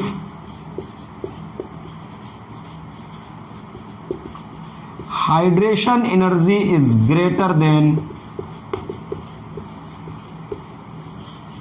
lattice energy। Okay, क्या होगा जब किसी आयनिक कंपाउंड को आप वाटर में डालेंगे तो वाटर में डालने के बाद एक एनर्जी रिलीज होगी जिसको क्या बोलते हैं, हाइड्रेशन एनर्जी। अगर ये हाइड्रेशन एनर्जी लैटिस एनर्जी से ज्यादा है तो क्या होगा, वाटर में वो आयनिक कंपाउंड सॉल्युबल होगा। और अगर हाइड्रेशन एनर्जी लेस देन है किससे, लैटिस से, ओके, तब क्या होगा, इनसॉल्युबल। सोच के देखिए, अगर आपने इसे वाटर में डाला और एनर्जी रिलीज हुई तो अभी जो इसकी एनर्जी है इस जाल की, NaCl की, उससे ज्यादा अगर एनर्जी रिलीज हो गई तो ओवरऑल इस सिस्टम की एनर्जी कैसी, डिक्रीज हो जाएगी। तो स्टेबिलिटी बढ़ जाएगी और दुनिया की हर चीज किधर भागना चाहती है, स्टेबिलिटी की तरफ। ओके, नोट कीजिए इस बात को जल्दी से।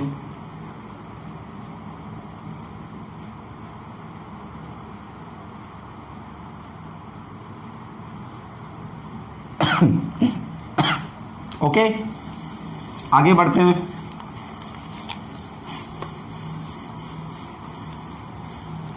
लिखिए इंपॉर्टेंट टिप नंबर 1।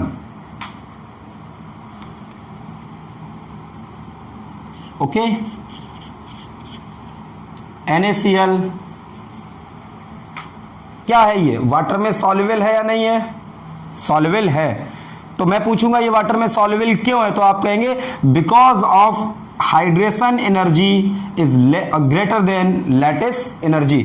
मैंने कहा, अब देखिए N2SO4, एक चीज और ध्यान रखिए, NaCl जो है आप इसको अपनी रियल लाइफ में ना डेली यूज में आप इसको देखते हैं, तो आप यहां तो जवाब दे पा रहे हैं कि NaCl जो है वाटर में सॉल्युबल है। लेकिन अब मैं सोडियम सल्फेट लिख दूं या मैं आगे कोई और कंपाउंड लिख दूं, KNO3 लिख दूं मैं, ठीक, अब आप इसे, ये आयनिक है, ये बात क्लियर है, लेकिन आप इसे देखकर ये बिल्कुल नहीं बता पाएंगे कि ये वाटर में सॉल्युबल है या नहीं है। पहली बात तो सुनिएगा, most of the ionic compounds are soluble in water. ढेर सारे, ज्यादा से ज्यादा जितने भी आयनिक कंपाउंड है वाटर में सॉल्युबल होते हैं, लेकिन उसके साथ एक कंडीशन है, आयनिक होंगे, सॉल्युबल होंगे, अच्छी बात है, लेकिन ऑलवेज सॉल्युबल होंगे ये जरूरी नहीं है। कब कोई आयनिक कंपाउंड सॉल्युबल होगा वाटर में, जब हाइड्रेशन एनर्जी, हाइड्रेशन एंथैल्पी ज्यादा होगी किससे, लैटिस एनर्जी से। अब देखिए NaCl तो ऐसा मैं आपको पहले बोल चुका हूं कि वो डेली यूज का है, आप जानते हो कि वाटर में घुल जाता है, तो आप ऐसे ही बोल देते हो यस सर ये सॉल्युबल है। अब मैं इसका रीजन पूछूं बच्चा क्यों सॉल्युबल है, तब तो आप बोल देते हो सर हाइड्रेशन एनर्जी इसकी ज्यादा होती होगी। लेकिन अभी प्रॉब्लम है कि मैं इसमें बात करूं कि Na2SO4, ये बताओ ये सॉल्युबल है कि नहीं है, तो फिर आप ऐसे तो नहीं बता सकते थ्योरेटिकली, वो एक्सपेरिमेंटल फैक्ट ही है। लेकिन अगर मैं ये कह दूं कि बताओ Na2SO4 सॉल्युबल है वाटर में तो क्यों है, तो आप ये मुझसे जरूर कहेंगे it's hydration enthalpy is greater than that of its lattice energy. Okay, अभी मैं यहां वही लिख रहा हूं जो सॉल्युबल है, Cl2, ये भी क्या है, वाटर में सॉल्युबल है। तो मैं अगर इनके बारे में बोल दूं ये वाटर में सॉल्युबल है, क्यों है, तो आप बता देंगे ना मुझे, क्योंकि इनकी हाइड्रेशन एंथैल्पी ज्यादा है। ओके, सेकेंड वन ये समझ जाइएगा, ठीक है। हाइड्रेशन ज्यादा है किससे, लैटिस से, तो कैसे होंगे, सॉल्युबल। नोट्स बनाते जाइए आप, ठीक है। दूसरा जैसे मैं आपको ये लिख दूं कैल्शियम ऑक्साइड, ठीक, मैग्नीशियम ऑक्साइड लिख दूं, या मैं मैग्नीशियम कार्बोनेट लिख दूं, कैल्शियम कार्बोनेट लिख दूं, ओके, बेरियम सल्फेट लिख दूं, लेड सल्फेट लिख दूं, और भी हो सकते हैं, लेकिन जो इंपॉर्टेंट है मैं उन्हीं की यहां पे सीरीज बना रहा हूं, ठीक है। अब मैं कह रहा हूं कि ये जो है ये वाटर में कैसे हैं, इनसॉल्युबल। ये वाटर में कैसे इनसॉल्युबल, आप कहोगे कैसे सर, ये तो आयनिक कंपाउंड है, कैल्शियम ऑक्साइड, मैग्नीशियम, देखिए सर वो फर्स्ट टू ग्रुप में से आता रहा है, बेरियम, लेड, ये तो सर आयनिक है। तो मैं कहूँ भाई आयनिक है। अच्छा, कई लोगों को अगर कंफ्यूजन हो रहा हो तो अभी हम लोग आगे इतना तो पढ़ ही लिए आयनिक, उसके बाद कोवैलेंट पढ़ेंगे, तो नेमिंग वेमिंग में वही सब बता दूंगा आपको, ठीक है। लेकिन फिलहाल मुझे नहीं लगता है कि आपको ये नहीं आता होगा, बच्चा नहीं भी आता, ओके कोई नहीं, हम सीखने ही आए हैं, ठीक है। मैं आगे इसको बताऊंगा। तो कैल्शियम ऑक्साइड है, मैग्नीशियम कार्बोनेट, बेरियम सल्फेट या लेड सल्फेट, तो मैं अगर कह दूं ये सारे के सारे क्या है, वाटर में इनसॉल्युबल, तो आपका पहला क्वेश्चन है ये कैसे, ये तो फिर आयनिक है। फिर आप याद करेंगे ओ हो आयनिक के साथ भी एक कंडीशन होती थी कि उनकी हाइड्रेशन एंथैल्पी ज्यादा होनी चाहिए उनकी लैटिस से। और सर अगर आप कह रहे हैं कि ये इनसॉल्युबल है, इसका मतलब सर ये होगा कि सर ये फिर इनकी हाइड्रेशन एंथैल्पी इनकी लैटिस एनर्जी से कम होती होगी, हाँ या ना। इतनी बात नोट कीजिए, okay.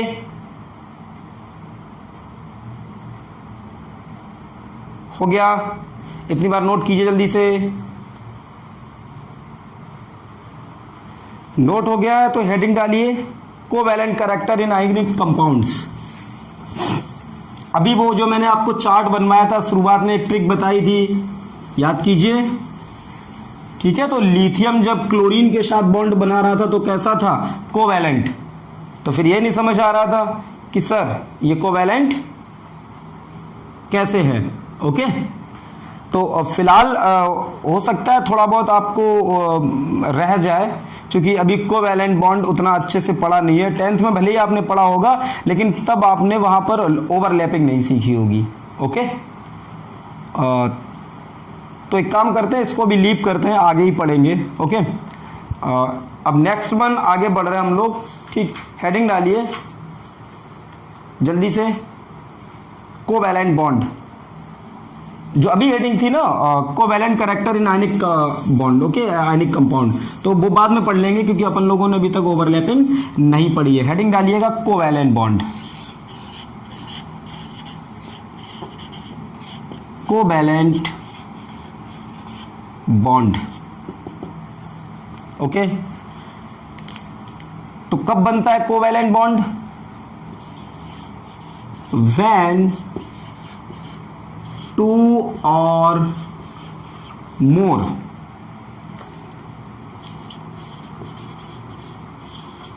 same or different atoms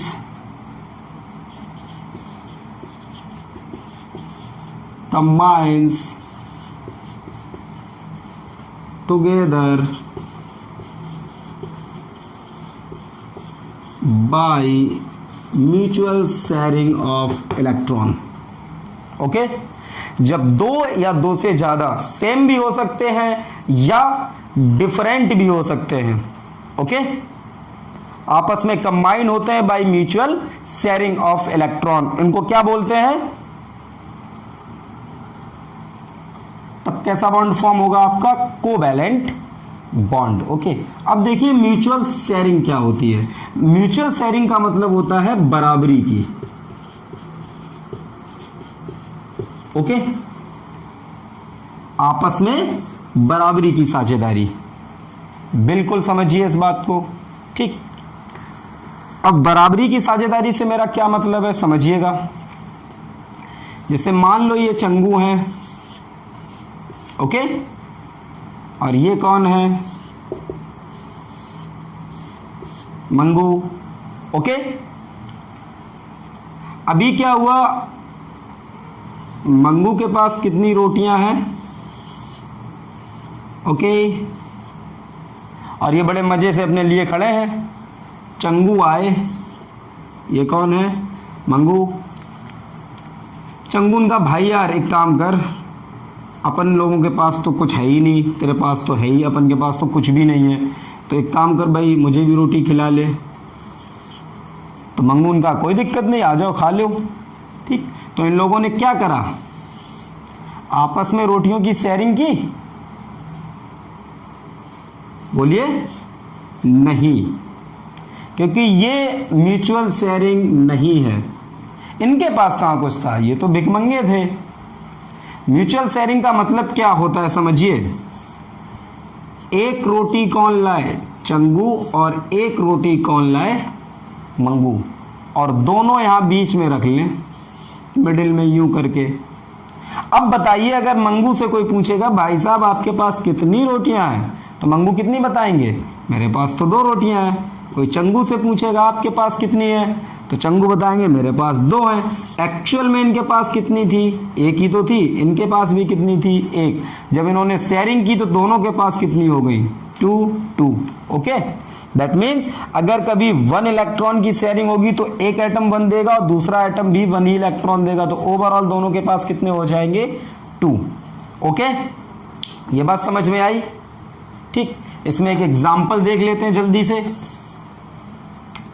जैसे एग्जाम्पल के लिए देखते हैं क्लोरीन, Cl2। ओके, अब Cl2 में मुझे बताइए, ये तो बात है। देखिए, अगर आप पुराना सही से याद करिएगा तो फिर ये आपको ऐसे ही समझ में आ जाएगा।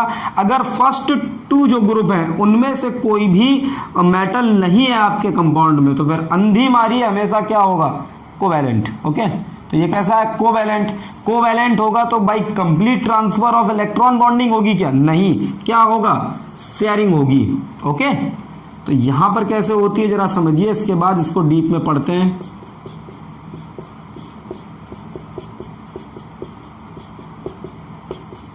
ये देखिए, इस क्लोरीन ने क्या किया? इस एक इलेक्ट्रॉन की शेयरिंग करी, एक इलेक्ट्रॉन दिया, और इस वाली क्लोरीन ने ये वाला एक इलेक्ट्रॉन दिया। अब ये दोनों इलेक्ट्रॉन जो है ये दोनों क्लोरीन के पास है, इसके पास भी है और इसके पास भी है। ओके, तो ये क्या बन गया? Cl2 molecule. इतना तो आप जानते ही हैं, अगर एक इलेक्ट्रॉन की शेयरिंग होगी तो कितना सिंगल कोवैलेंट बॉन्ड बनेगा, डबल इलेक्ट्रॉन की शेयरिंग होगी तो डबल कोवैलेंट बॉन्ड, 3 इलेक्ट्रॉन की शेयरिंग होगी तो ट्रिपल कोवैलेंट बॉन्ड। तो यहां क्या बन गया? Chlorine single bond chlorine. Okay, ये तो बस शुरुआत थी। कोई डाउट? ओके, अब हेडिंग डालिएगा, आगे पढ़ते हैं अपन लोग कोवैलेंसी। मैं जल्दी तो नहीं कर रहा हूं बहुत, क्योंकि ये बहुत छोटी छोटी बातें हैं। अब शुरुआत होने वाली है जहां से आपको बहुत कुछ मजा आएगा और बहुत कुछ सीखने को भी मिलेगा। ओके, हेडिंग क्या डाल रहे हैं? Covalency. What is valency? Valency क्या होती थी? तो बॉन्ड मेकिंग कैपेसिटी। ठीक, कोई एटम कितने बॉन्ड बना सकता है उसको क्या बोलते थे? वैलेंसी। वो अलग बात है, जब आयनिक बॉन्ड होता है तो उसी वैलेंसी को बोलते हैं इलेक्ट्रोवैलेंसी, और जब बॉन्ड कैसा होता है? कोवैलेंट, तो फिर वैलेंसी क्या बोलते हैं? कोवैलेंसी। ओके, तो कोवैलेंसी की बात करें तो इसको हम 2 तरीके से डिफाइन करेंगे। पहले किसके लिए? For second period element. Second period element समझते हैं ना आप? सेकेंड पीरियड में कौन कौन आता है बताइए मुझे? Lithium, beryllium, boron, carbon, nitrogen, oxygen, fluorine, neon भी आती है लेकिन वो नोबल गैस है। ओके, जब कोवैलेंसी की बात कर रहे हैं तो फिर इन दोनों की तो बात ही नहीं करेंगे। क्यों नहीं इन दोनों की बात करेंगे? क्योंकि भाई मेरे वो तो फिर मैंने कहा ना फर्स्ट 2 ग्रुप छोड़ दीजिए, ठीक है, क्योंकि वो तो फिर आयनिक बॉन्ड बनाने लगते हैं। ठीक, आप कहेंगे सर फिर लिथियम बनाता तो कोवैलेंट, वो एक स्पेशल केस है, वो तो उसकी बात करेंगे उसका। ठीक है, जब आगे भी हेडिंग डलवाई थी ना, covalent character in ionic compound. Next, for second period element, और दूसरा डिफाइन करते हैं किसके लिए? For beyond second period, second period के बाद वाले।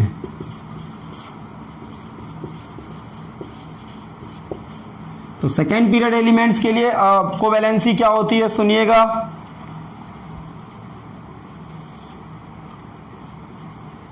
Number of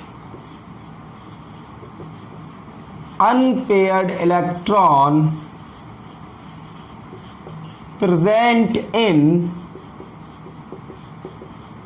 excited state of an atom. Okay, for second period element, what is the covalency of an atom? Element, number of unpaired electron present in excited state of an atom. Okay, then beyond second period, beyond second period क्या होगा, तो यहां होगा number of unpaired electron present in ground state as well as excited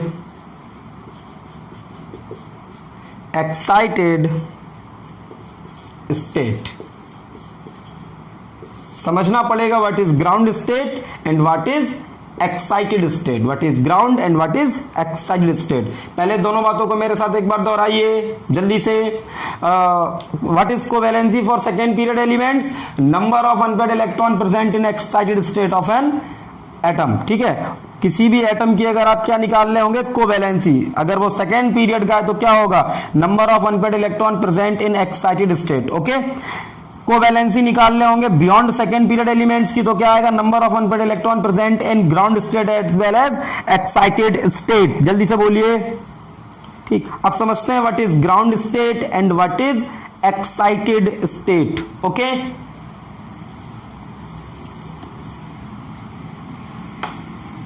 क्या होती है ground state और क्या होती है एक्साइटेड स्टेट, नोट करते जाइए एक एक बात भाई साहब। ग्राउंड स्टेट और एक्साइटेड स्टेट। ओके, जैसे मैं बनाता हूं फिलहाल आपके लिए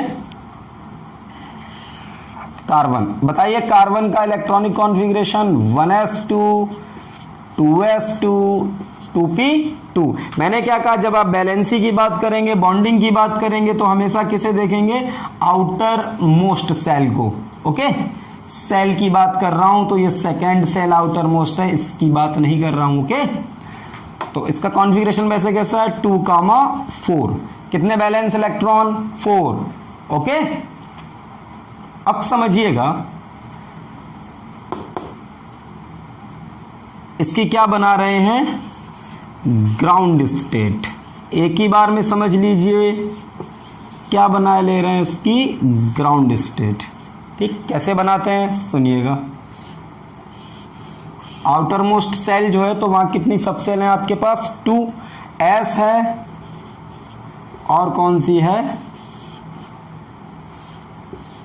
p है। ओके, s में कितने इलेक्ट्रॉन है, 2, तो 1 2, और p में कितने इलेक्ट्रॉन है, 2। याद कीजिएगा, जब तक सब में एक एक नहीं हो जाएगा, ठीक है, तब तक पेयरिंग शुरू नहीं कराएंगे। तो इसमें भी कितना, 1। ओके, इस स्टेट को बोलते हैं ग्राउंड स्टेट। बोलते नहीं है लोग कि जमीन में रहो, ठीक, जमीन पे रहो, औकात में रहो, जैसे हो वैसे रहो। ठीक, ग्राउंड, जमीन, जमीनी स्टेट, जैसा है वैसा ही बना दिया। अब देखिए एक्साइटेड स्टेट क्या होती है, एक्साइटेड स्टेट क्या होती है। एक्साइटेशन का मतलब आप समझते ही हैं, जब आपकी एनर्जी लेवल ज़्यादा हो जाए, और आप अक्सर जानते हैं एक्साइटेशन में क्या होता है, लोगों की स्टेबिलिटी कम होती है। आपको गुस्सा ज़्यादा आ रहा है, ज़्यादा एक्साइटेड है किसी चीज़ को लेकर, ठीक, आप कहीं जा रहे हैं और बहुत एक्साइटेड हैं, पता चले आप गिर लिए, ठीक, दांत वाँत तोड़ लिया आपने, इतने एक्साइटेड थे आप लोग, नहीं कहते हैं बड़ा भाई बहुत ज़्यादा एक्साइटेशन में भाग रहे थे, क्या हुआ, गिर गए? अच्छा, तो एक्साइटेशन का मतलब क्या है? एनर्जी लेवल आपका बढ़ जाना, आपकी स्टेबिलिटी घट जाना। तो किसी भी एटम का एक्साइटेड स्टेट आप कैसे बनाएंगे वो समझिएगा। पहले तो एक बात बताइए, 2s है 2p है, क्या 2d होगा? भाई पुरानी बातें बेसिक्स भूल जाएंगे तो फिर नहीं चलेगा। 2s है 2p है 2d होगा? नहीं होगा। क्यों नहीं होगा? क्योंकि सेकंड सेल की बात हो रही है तो दो ही तो सब सेल होंगी, s और p। हाँ, अगर थर्ड सब सेल होती तो मैं कह सकता था 3 सब सेल होंगी, कौन कौन सी? s, p और d। लेकिन तो सेकंड सेल की बात हो रही है तो ओनली 2 सब सेल्स आर पॉसिबल। ओके, तो 2d तो नहीं होगा। अब देखिए एक्साइटेड स्टेट कैसे बनाएंगे। आप हमेशा कोशिश किया कीजिए, देखिए जो आउटर मोस्ट वाला ये सबसे है, उससे पहले देखिए अगर ये पेयर्ड है और आगे जगह खाली है तो इसको उठा के वहां पटक दीजिए।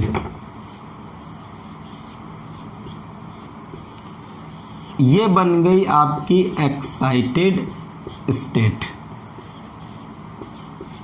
ओके, अब बताइए एक्साइटेड स्टेट में कितने अनपेयर्ड इलेक्ट्रॉन हैं? 4। तो कार्बन की कोवैलेंसी कितनी हो गई? 4। दैट मीन्स कार्बन कितने बॉन्ड बना सकता है? 4 कोवैलेंट बॉन्ड।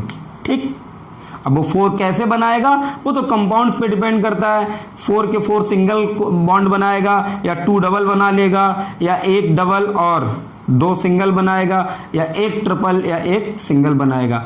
अब ट्रिपल ही हो सकता है ना, उसके आगे तो बॉन्ड नहीं होते ना। ठीक, कितने टाइप के कोवैलेंट बॉन्ड होते हैं? Single covalent bond, double covalent bond and triple covalent bond. Okay, चलिए नाइट्रोजन का बनाते हैं। नाइट्रोजन के पास कितने? 7 इलेक्ट्रॉन बताइए। 1s2 2s2 2p3। ओके, क्या करेंगे? इसकी क्या बनाएंगे? Ground state. जैसे हो वैसे ही रहो, औकात में रहो, मतलब जैसा है वैसा ही बना दो। इसमें कितने? 2, इसमें कितने? 3। 1 2 3। ये कौन सी स्टेट थी? Ground state. अब कौन सी स्टेट बना रहे हैं? Excited state. मैंने क्या कहा कि लोअर एनर्जी लेवल से एक इलेक्ट्रॉन उठा के कहां पटकिए? हायर एनर्जी लेवल में। ठीक है, खाली हो तो वहां पटकिए, अब खाली नहीं है तो फिर यहां पेयरिंग करा दीजिए। तो 1। ओके, बताइए एक्साइटेड स्टेट में कितने अनपेयर्ड इलेक्ट्रॉन है? 3। तो नाइट्रोजन की कोवैलेंसी कितनी? 3। तो नाइट्रोजन कितने बॉन्ड बना सकता है? 3 कोवैलेंट बॉन्ड। ओके, इतना नोट हो गया। ऐसे ही आगे बढ़ते हैं। इसके बाद किसकी कर रहे हैं? ऑक्सीजन। ओके, तो ऑक्सीजन बताइए, जब ऑक्सीजन होगा तो कितना हो जाएगा भाई? यहां पर 4। ओके, तो ये कितना हो जाएगा? 6। तो यहां 4 है तो 1 2 3 ये हो गया 4। ओके, एक्साइटेड स्टेट कैसे बनाएंगे? ये वाला उठा के आगे पटक देंगे, तो ये तो यहां पहले से ही है, ये एक और इसमें पटक देंगे। कितने अनपेयर्ड इलेक्ट्रॉन? 2। तो कोवैलेंसी कितनी? 2। That means oxygen can make 2 covalent bond. Okay, clear? नहीं समझ आ रहा है? Okay okay, thank you. इसके बाद नेक्स्ट बनाते हैं फ्लोरीन। फ्लोरीन कितना? 9। दैट मीन्स ये कितना? 5। तो ये कितना हो गया? 7। ओके, कितना हो गया? 7। तो 7 का मतलब इसमें 5 है तो ये 3 4 5। ओके, एक्साइटेड स्टेट में क्या करेंगे? ये तो इतना था ही, ये और था, इसको उठा कहां पटक देंगे? इसमें। बताइए कितने unpaired? Only 1। That means fluorine can make only 1 covalent bond. Okay, अब आप समझ लीजिएगा, सारे के सारे आपके सेकेंड पीरियड एलिमेंट मैंने बता दिए। जो उससे पहले वाले वो तो आयनिक पार्ट में चले जाते हैं, उसको तो हम डील ही नहीं करते। ओके, अब बात किसकी करते हैं? Beyond second period. Okay, beyond second period का मतलब क्या है? 3rd 4th 5th 6th। Okay, beyond second period वालों की अब बात कर रहे हैं, समझ में आ रहा है ना? ओके, तो बियॉन्ड सेकेंड पीरियड, ठीक, सिलिकॉन की बात करते हैं। किसकी बात करते हैं? सिलिकॉन। कितना होता है? 14। 1s2 2s 2 2p 6 3s 2 3p 2 14 हो गए। बोलिए अगर 3s 3p है तो क्या 3d होगा? हाँ होगा सर, लेकिन उसमें तो कुछ गया नहीं होगा। हाँ ठीक है, ना गया लेकिन होगा तो, भले ही एम्प्टी है, ठीक है, वैकेंट है, खाली पड़ा हुआ है, लेकिन है तो, मतलब डी होगा तो। बिल्कुल सही बात है, डी तो होगा। 1 2 3 4 5 3D होगा, वो अलग बात है, वो वैकेंट है, खाली है, होगा तो। अब बताइए इसमें कितना, आउटर मोस्ट ही देखिए तो 3s में कितने 2 और 3p में कितने 2, तो इसमें भी कितने हैं 2 ही तो हैं। ओके, अब बताइए जो बियॉन्ड सेकेंड पीरियड एलिमेंट होते थे उनकी कोवेलेंसी क्या होती थी? एक्साइटेड स्टेट में जो अनपेयर्ड इलेक्ट्रॉन होंगे वो तो होंगे ही, साथ में ग्राउंड स्टेट में भी। बताइए ग्राउंड स्टेट में कितने अनपेयर्ड इलेक्ट्रॉन हैं? 2। तो सिलिकॉन की कोवेलेंसी कितनी हो गई? 2। Okay sorry. इसके बाद एक्साइटेड स्टेट जब इसकी बनाएंगे तो बताइए, ये तो इतना ही है फिलहाल, तो अभी इसमें 2 है, इसमें 2 है, ऐसे तो है। एक्साइटेड स्टेट बनाएंगे तो क्या करेंगे? लोअर एनर्जी लेवल से एक इलेक्ट्रॉन हायर एनर्जी लेवल में पटक देंगे। अगर खाली जगह है तो वही डालिए। बोलिए कितने unpaired electron? 4। That means 4 covalency. इसका मतलब क्या है? सिलिकॉन 2 बॉन्ड भी बना सकता है, सिलिकॉन 4 बॉन्ड, 2 4 2 4 2 भी बना सकता, 4 भी बना सकता, 2 भी बना सकता, 4 भी बना सकता, 4 भी बना सकता, 2 भी बना सकता। ओके, इसके बाद बात करते हैं किसकी? फास्फोरस की। बच्चा जल्दी तो नहीं लग रहा है आपको? बहुत फास्ट तो नहीं कर रहा हूं मैं भाई, तो होता जा रहा है, एक इलेक्ट्रॉन तो बढ़ रहा है। इसमें कितने हो गए? 3। तो यहां भी कितना हो जाएगा? 3। अब बताइए क्या फास्फोरस बियॉन्ड सेकेंड पीरियड है? तो भैया देखो, फर्स्ट पीरियड में कौन? हाइड्रोजन और हीलियम। सेकेंड पीरियड में कौन? Lithium, beryllium, boron, carbon, nitrogen, oxygen, fluorine, neon. इसके बाद थर्ड पीरियड में सोडियम, मैग्नीशियम की तो बात ही नहीं करेंगे। क्यों नहीं बात करेंगे? क्योंकि सर वो तो आयनिक बॉन्ड्स में आ जाते हैं, ठीक है। एल्यूमिनियम की भी कोई खास बात नहीं करते हैं। फोर्थ पीरियड और फोर्थ ग्रुप और उसके बाद वालों की बात करते हैं जब कोवैलेंट बॉन्ड की बात आती है। ओके, तो बताइए फास्फोरस, तो फास्फोरस तो ये 3, तो ये 3। अच्छा, ग्राउंड स्टेट में भी देखते थे, बताइए कितने अनपेयर्ड?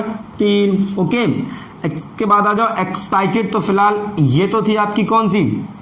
ग्राउंड स्टेट, ठीक। अब एक्साइटेड करने के लिए क्या करेंगे? इसको उठाइए, यहाँ की खाली नहीं तो कहां पटक दीजिए? यहाँ पे। बोलिए क्लियर है? नहीं नहीं नहीं नहीं नहीं क्लियर है, नहीं क्लियर है, नहीं क्लियर है। यहाँ क्यों पटकेंगे? खाली जगह पड़ी है ना, ये देखो 3D खाली पड़ा है। बोलो गुड, 3D खाली पड़ा है। बताइए कितने? नहीं समझ आया? इसीलिए तो पहले ये बनाया था। इतना ही तो है, यहाँ ये था नहीं, मैंने लिखा, बनाया नहीं था। बताओ इसको आप क्या करते थे? उठा के यहाँ पटक देते थे, और बहुत अच्छी बात है। लेकिन जब आपके पास खाली जगह पड़ी है तो खाली में पटकिए ना। बोलिए खाली में क्यों पटकेंगे? क्योंकि खाली में पटकना आसान है, यहाँ पटकोगे तो एनर्जी ज्यादा लगेगी। क्यों? क्योंकि ये वाला इलेक्ट्रॉन मना करेगा, मैं भी तो यार इलेक्ट्रॉन ही हूँ, इलेक्ट्रॉन ही ला रहा हूँ मेरे पास, तो खाली जगह वहां पटको जाकर इसको, तो ये लो इसको यहाँ पटक दिया, ठीक। ये कौन सा है? 3D। तो कितने अनपेयर्ड इलेक्ट्रॉन? 5। तो कोवैलेंसी कितनी हो गई इसकी? 5। दैट मीन्स फास्फोरस 3 बॉन्ड भी बना सकता है और 5 बॉन्ड भी बना सकता है। ओके, क्लियर हो गया? नेक्स्ट सल्फर, यहां कितना हो जाएगा? 4। तो यहां कितना हो जाएगा? 4। ओके, अभी ये है और ये है। बोलिए अब जरा मुझे बताओ, लोअर एनर्जी लेवल से कहां पटकते हैं? हायर एनर्जी लेवल में। कोशिश करते हैं जितने ज्यादा अनपेयर्ड इलेक्ट्रॉन हो जाएं। अभी मुझे बताओ, एक तो ये भी पेयर्ड है, ये भी पेयर्ड है, तो ये दोनों ही कहेंगे हम दोनों ही अनपेयर्ड होंगे। तो हमेशा कोशिश कीजिए जब एक से ज्यादा पेयर्ड ऑर्बिटल्स हों और उनको अनपेयर्ड करना है तो 1 1 करके कीजिए। तो पहले इसको कर दीजिए, तो इसको क्या बोलेंगे? Excited state first. अभी तक तो ऐसी टर्मिनोलॉजी नहीं आई थी। क्यों? क्योंकि सब में एक ही एक में पेयर्ड था, खत्म कर दिया था। यहाँ तो 2 में पेयर्ड है और जगह भी खाली पड़ी है। तो पहले क्या करेंगे? इसको उठा के यहाँ पटकेंगे, तो इसको एज इट इज रहने दीजिए जैसा था। इसको उठा के कहाँ पटक दीजिए? यहाँ। कितने अनपेयर्ड हो गए? देखिए 4। दैट मीन सल्फर आपके यहाँ पर 2 बॉन्ड भी बना सकता है, 4 बॉन्ड भी बना सकता है। अभी भी कुछ पेयर्ड है, हाँ है। क्या पॉसिबिलिटी है इसको खाली में पटक दें, खाली जगह है। तो क्या करिएगा, सेकेंड एक्साइटेड स्टेट, इस खाली वाले को वहां पटक दीजिए। अब बताइए कोवैलेंसी कितनी, अब कोवैलेंसी कितनी, तो अब कोवैलेंसी आ गई आपकी 6, बोलिए 6। ओके, ये सॉरी ये 3 है। ओके, 3s 3p और 3d। अब बताइए कोवैलेंसी कितनी, 6। तो sulphur can make 2 bond, okay, 4 bond बना सकता है, ओके, 6 बॉन्ड भी बना सकता है, ओके, 6 बॉन्ड भी बना सकता है। कोई प्रॉब्लम नहीं है ना? ओके, ठीक है। ये ऐसा क्यों कर पा रहे हैं, ये ऐसा क्यों कर, थोड़ा भी मैं आपको समझाऊंगा, थोड़ी देर और रुक जाइए, एक और रह गया उसको भी खत्म ही कर लें। क्लोरीन 17, तो यहां कितना 5, बोलिए, तो यहां कितना हो जाएगा, ये 5। बताइए कितने अनपढ़ इलेक्ट्रॉन ग्राउंड स्टेट में, 1। तो क्लोरीन सिंगल बॉन्ड बना सकता है, बिल्कुल सही बात है, सिंगल बॉन्ड बना के भी खुश हो जाएगा। सिंगल बॉन्ड बना दो, कहेगा बहुत अच्छे, मैं तो खुश हूं। लोग पूछेंगे क्यों, मेरी तो कोवैलेंसी 1 है, तो मैं 1 में खुश हो सकता हूं। इसके बाद बताइए, क्या ये यहां भी फिल है, यहां भी फिल है, आपके पास यहाँ पे खाली जगह पड़ी हुई है, बिल्कुल पड़ी हुई है। तो आप क्या करेंगे, पहले इसको पटकेंगे, फिर अगले केस में इसको पटकेंगे, फिर अगले केस में इसको पटकेंगे। तो पहले केस में इसको पटक दो, यहाँ खड़क, कितने आ गए, 1 2 3। दैट मीन्स क्लोरीन 3 बॉन्ड भी बना सकता है, बोलिए। इस केस में क्या करिएगा, ये तो पटक दिया उसमें, अब इसको उसमें पटक दीजिएगा, तो कितने बॉन्ड, 1 2 3 4 5। तो क्लोरीन 5 बॉन्ड बना सकती है। अभी भी एक बचा हुआ है, तो third excited state. Okay, third में क्या करेंगे, इसको भी उठा के उधर पटक देंगे। क्लियर, कोई डाउट नहीं है? ये को क्या पढ़ा रहे हो सर आप, व्हाट इज कोवैलेंसी सर, क्यों पढ़ क्यों रहे हैं सर, ये सब क्यों पढ़ रहे हैं फालतू का सर, ये कला आकृतियां आप बना रहे हो, इससे क्या हमें फायदा होगा? ठीक है, इससे हमें क्या फायदा होगा? तो इस फायदे के सौदे के लिए थोड़ी देर बाद आगे बढ़ते हैं। फिलहाल इतनी बातों को नोट कीजिए। ओके, जल्दी से स्क्रीनशॉट ले लीजिए, मैं आगे बढ़ता हूं।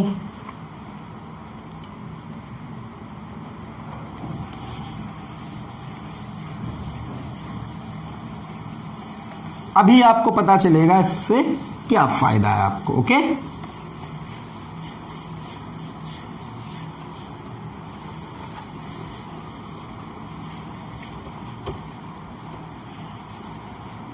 देखिए भाई, lithium, beryllium, boron, carbon, nitrogen और carbon, nitrogen, oxygen and fluorine. बताइए इसके आउटर मोस्ट में कितने इलेक्ट्रॉन, 1, इसके आउटर मोस्ट में 2, इसके आउटर मोस्ट में 3, इसके आउटर मोस्ट में 4, इसके आउटर मोस्ट में 5, इसके आउटर मोस्ट में 6, इसके आउटर मोस्ट में 7। ठीक है, चलिए बताइए क्लोरीन फ्लोरीन को कितने इलेक्ट्रॉन चाहिए, 1 इलेक्ट्रॉन चाहिए, 1 इलेक्ट्रॉन तो चाहिए। अच्छा चलिए थोड़ा एक बात और बोलिए, बताइए बैलेंस इलेक्ट्रॉन कितने हैं इसमें, 1, इसमें कितने 2, इसमें कितने 3, इसमें कितने 4, इसमें कितने 5, इसमें कितने 6, इसमें कितने 8। ओके, ध्यान देखिए जितने बैलेंस इलेक्ट्रॉन होंगे वही ग्रुप नंबर भी होगा। क्लियर हो गया? अब मैं बात किसकी करता हूं, बैलेंसी की। तो फर्स्ट ये 2 ग्रुप जो है ये आपके क्या बना लेंगे, ये क्या बना लेंगे, तो आयनिक बॉन्ड ही बनाएंगे। मतलब ये चाहेगा 1 इलेक्ट्रॉन दे दे, ये चाहेगा 2 दे दे। ओके, इस केस को थोड़ा सा मैं आपको समझाऊंगा। थर्ड वाले में क्या होगा, जब आप बड़े हो गए और 10th लेवल तक तो मैं बोल देता था ये भी आपका आयनिक ही बनाएगा, हटा दो उसको। ठीक, लेकिन फिलहाल इसको जब फजांस रूल पढ़ेंगे तो आपको समझ में आएगा कि जितना ऊपर रहेगा उतना कोवैलेंट कैरेक्टर, नीचे बढ़ते जाओगे तो आयनिक कैरेक्टर। ठीक है, बात की बात है अगर मैं 4th ग्रुप से देखूं, किस ग्रुप से देखूं, 4th ग्रुप से, तो ये कितने बॉन्ड बना सकता है, 4 कोवैलेंट बनाएगा। ओके, ये कैसे बॉन्ड बनाएगा, कोवैलेंट। ये दोनों कैसे बनाएंगे, आयनिक। इसकी बात करिएगा। ठीक है, अब बताओ इसको क्या चाहिए, इसको तो 3 इलेक्ट्रॉन चाहिए। ठीक, जैसे अब इन्हें कितने चाहिए थे, अगर रियल में देखें हम तो इन्हें तो चाहिए थे 7 इलेक्ट्रॉन, भाई 8 करने हैं ना। और ये क्या है कि हम 7 हमें कोई दे जाया कि तो लोग इन्हें दौड़ा नहीं लेंगे, कि तुम अजीब चूतिया आदमी हो, एक इलेक्ट्रॉन लिए घूम रहे हो और कितना मांग रहे हो 7, बट भाग जाओ यहाँ से। ठीक, तो इन्हें कोई समझाएगा तुम एक हटा ना दो, तुम्हारे पास 3 है, एक हटा दो, कितने रह जाएंगे 2। हीलियम भी स्टेबल है, तुम भी स्टेबल हो जाओ 2 में। जब उसको स्टेबल मान लेते हैं तो इन्होंने कहा अच्छा इन्हें मारो, तो फिर हम भी मानेंगे, तो इन्होंने भी 2 का कर दिया। लेकिन नाइट्रोजन से कोई ये कहे कि आप भी 2 में स्टेबल हो जाओ हीलियम जैसे, तो वो हो जाएगी नहीं, वो कहेगी आपका दिमाग खराब है, मैं क्यों हो जाऊं, मेरे तो 5 है ही। बोलिए आउटर मोस्ट में कितने की नीड है मुझे, 3 की। ठीक, तो मैं 3 लेने की कोशिश करूंगी, ना कि मैं ये चाहूंगी मेरे कोई 5 ले जाए। ये कौन सी बकवास है। कार्बन तो यही कहेगा ना भैया हम देंगे ना हम लेंगे, हमारी शेयरिंग कराओ। हमारे तो 4 है, मैं 4 ही की शेयरिंग हो जाएगी, हमारा काम बन जाएगा। 4 मेरे पास, 4 कोई और ले आए, या 4 कोई अकेला ना लाए तो 4 लोग 1-1 करके ले आए, या 2 लोग 2-2 करके ले आए, मेरा तो काम बन जाएगा। मैं किसी को दूंगा नहीं, ना किसी का एहसान लूंगा, ना मैं किसी से लूंगा। बोरान कहेगा ठीक है भाई यार 3 ले जाओ हटाओ, ठीक क्या बताएं, कोई देने ही नहीं आ रहा। कार्बन 4 है, वो तो तैयार नहीं है, तो हम क्या आंसर दे ही दें। ठीक, ऐसे ही बताइए ये क्या कोशिश करेंगे। ऑक्सीजन से कोई ये कहे कि आपने 6 इलेक्ट्रॉन किसी को दे दो, ठीक भाई साहब, जो समझाने जाएगा उसको पहले दौड़ाएगी, दिमाग खराब है, 2 ही तो मेरी की कमी रह गई है, मैं तो कहीं से ले लूंगी। तो वो क्या करेगी, या तो 2 इलेक्ट्रॉन ले लेगी, देगी तो नहीं। ठीक, फ्लोरीन, कौन, फ्लोरीन भाई साहब 1 ही इलेक्ट्रॉन की कमी है। ठीक, उससे तो कोई कह भी ना दे कि 7 इलेक्ट्रॉन दे दो आप अपने। क्लियर है। तो अब देखिए बैलेंसी एक्चुअल में हम लोग निकालते कैसे हैं इन एलिमेंट्स की। तो जब तक आप कहां तक रहेंगे, यहां से लेकर 4th पीरियड तक। ठीक, तो बैलेंसी इक्वल्स टू कितने हो जाएंगे आपके, बैलेंस इलेक्ट्रॉन। ओके, जितने बैलेंस इलेक्ट्रॉन उतनी ही बैलेंसी। ये कहां तक सही है, ये कहां तक सही है, टिल 4th पीरियड। ओके, और यही बैलेंसी जो आपकी है ये क्या होगी आपकी, 8 माइनस बैलेंस इलेक्ट्रॉन। ठीक, बोलिए बियॉन्ड 4th पीरियड। ठीक, फॉर एग्जाम्पल मैं आपसे पूछूं बताइए नाइट्रोजन की बैलेंसी कितनी होगी, तो आप कितनी बताएंगे, 5। नहीं नहीं नहीं, वो तो 4th से आगे है, दैट मीन्स कितनी, 8 माइनस 5, 3। ओके, मैं आपसे कहूंगा ऑक्सीजन की बैलेंसी, तो आप क्या कहेंगे, को बैलेंसी भी कह सकते हैं। ओके, तो कितनी, 8 माइनस 6 कितनी, 2। दैट मीन्स ऑक्सीजन कितने बॉन्ड बना सकता है, 2। फ्लोरीन कितने बॉन्ड बना सकता है, 1। ओके, अब आप जरा मुझे, अब इतनी बात क्लियर हो गई, इतनी बात क्लियर हो गई।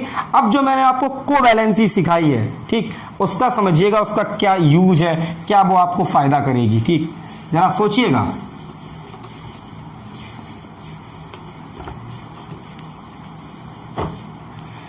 यही काम sodium, magnesium, aluminium, silicon, phosphorus, sulphur, chlorine. बताइए बैलेंस इलेक्ट्रॉन 1 2 3 4 5 6 7, यही तो है बैलेंस इलेक्ट्रॉन।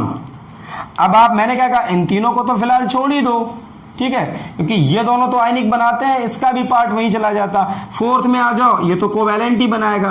अब बताओ इसकी कोवैलेंसी कितनी है, तो इसको कितने की नीड है, 3 इलेक्ट्रॉन की तो नीड है, तो ये 3 बॉन्ड ही तो बनाएगा। इसको कितने की नीड है, 2 इलेक्ट्रॉन की, तो ये भी 2 ही बॉन्ड बनाएगा। इसको कितने की नीड है, 1 इलेक्ट्रॉन की, तो ये 1 ही बॉन्ड बनाएगा। लेकिन अभी तो मैंने लिखाया था आपको, देखो फास्फोरस की कोवैलेंसी 3,5, सल्फर की कोवैलेंसी 2,4,6, मतलब सल्फर 2 बॉन्ड तो बना ही सकता, आपको दिख रहा है, ये 4 भी बना सकता, 6 भी। अब ये कहां से आया, कल को मैं ऐसे स्ट्रक्चर बनाऊंगा तो आप तो एकदम आपके तो प्राण पखेरु उड़ जाएंगे।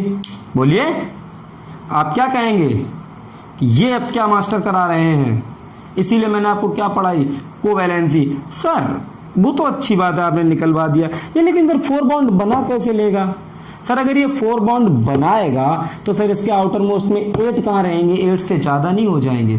ठीक है, तो यही होता है आपका, कुछ ऐसे कंपाउंड्स हैं जो ऑक्टेट रूल को फॉलो नहीं करते हैं। ठीक, वो क्या करते हैं, अपने ऑक्टेट को एक्सपेंड कर लेते हैं, 8 से ज्यादा इलेक्ट्रॉन रख सकते हैं अपने आउटर मोस्ट सेल में। क्यों?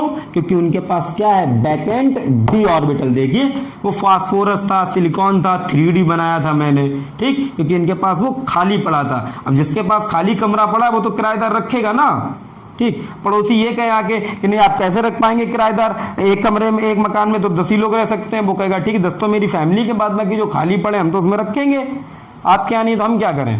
क्लियर हो गया। ऐसे ही क्लोरीन कितने बॉन्ड बना सकता है, 1 3 5 7। अब आप बताइए, आप सिर्फ वैसे ही समझते, कोवैलेंसी ना आप सीखे होते तो आप कैसे बताते क्लोरीन 3 5 7 भी बॉन्ड बना सकता है। क्लियर है, कोई डाउट नहीं है। अब जैसे आप देखिए, आपको ये चीज नोन होती है, PCl3b और PCl5b, ठीक, phosphorus trichloride, phosphorus pentachloride. NCl3 पता होता है लेकिन NCl5 नहीं बनता है। अब आप कहेंगे सर ये एक ही ग्रुप के तो हैं, अगर फास्फोरस 5 बना सकता है तो नाइट्रोजन क्यों नहीं, तो ऐसा क्यों नहीं होता है, क्योंकि ये अपने ऑक्टेट को एक्सपेंड नहीं कर सकता है। नाइट्रोजन तो 3 ही वैलेंसी दिखाता है, ये तो यहाँ पे 5 दिखा रहा है, 5 बॉन्ड बनाए हुए हैं, ये तो पॉसिबल नहीं है। क्यों नहीं है, क्यों नहीं है, बिकॉज इसके पास क्या नहीं है, बैकेंट D orbital, absence of बैकेंट D orbital. ठीक है, ऐसा नहीं कर पा रहा है क्योंकि इसके पास बैकेंट डी ऑर्बिटल नहीं है। ये बात सबको क्लियर हुई, ये बात सबको क्लियर हुई, समझ में आई इतनी बात, ओके, बहुत अच्छी बात है। तो आपने कोवैलेंसी भी पढ़ ली, ओके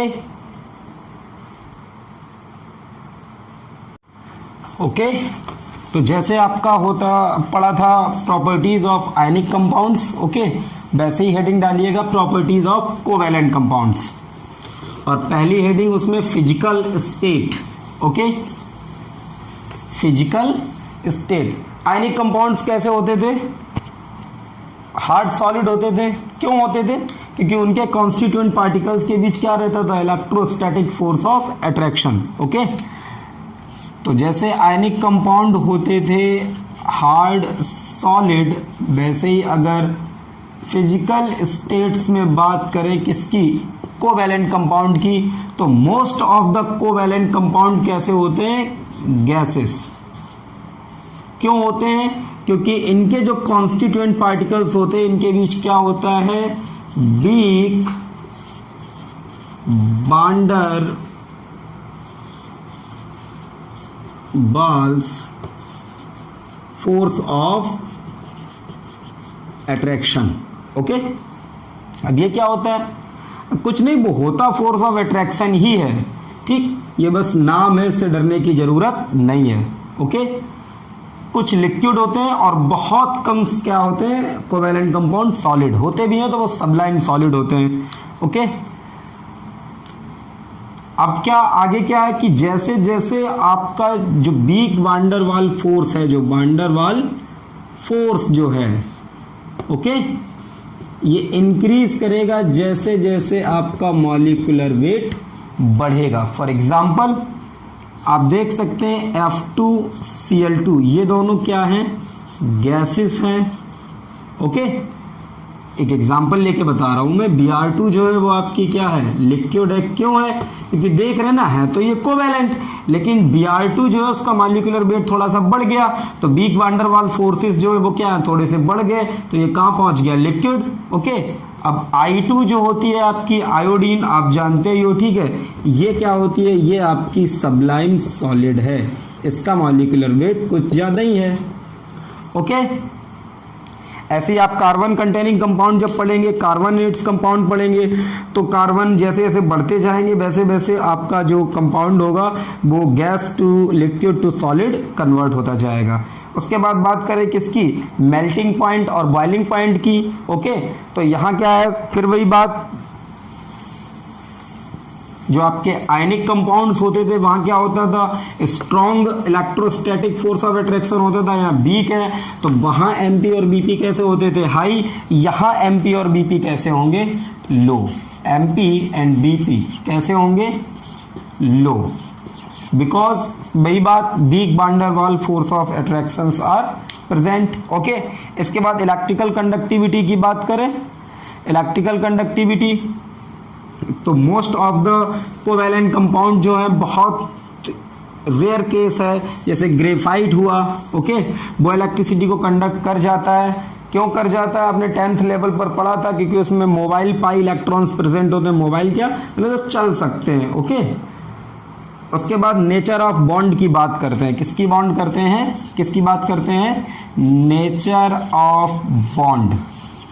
ठीक, आयनिक कंपाउंड्स में मैंने बोला था उसकी चर्चा बाद में करेंगे, ठीक है, जो मैंने ये पॉइंट लिखा दिया था, वहां क्या लिखाया था, नॉन डायरेक्शनल, यहां लिख लीजिएगा, जो कोवैलेंट बॉन्ड होता है ये डायरेक्शनल इन नेचर होता है, ठीक, that is why hybridization define for covalent compound. जल्दी से नोट कीजिएगा, ये कैसा होता है, डायरेक्शनल इन नेचर, इसमें डायरेक्शन होती है, ओके, किधर होती है आगे पढ़ेंगे डायपोल मूवमेंट में, तो और बाद बाकी इसी की वजह से क्या होता है, इसमें हाइब्रिडाइजेशन डिफाइन होता है, ठीक, मॉलिक्यूल का एक डेफिनिट शेप भी होता है।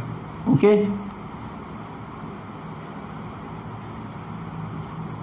क्लियर हो गया। अब इसके बाद हम लोग पढ़ेंगे नेक्स्ट क्लास में Lewis structures. Okay, thank you, धन्यवाद।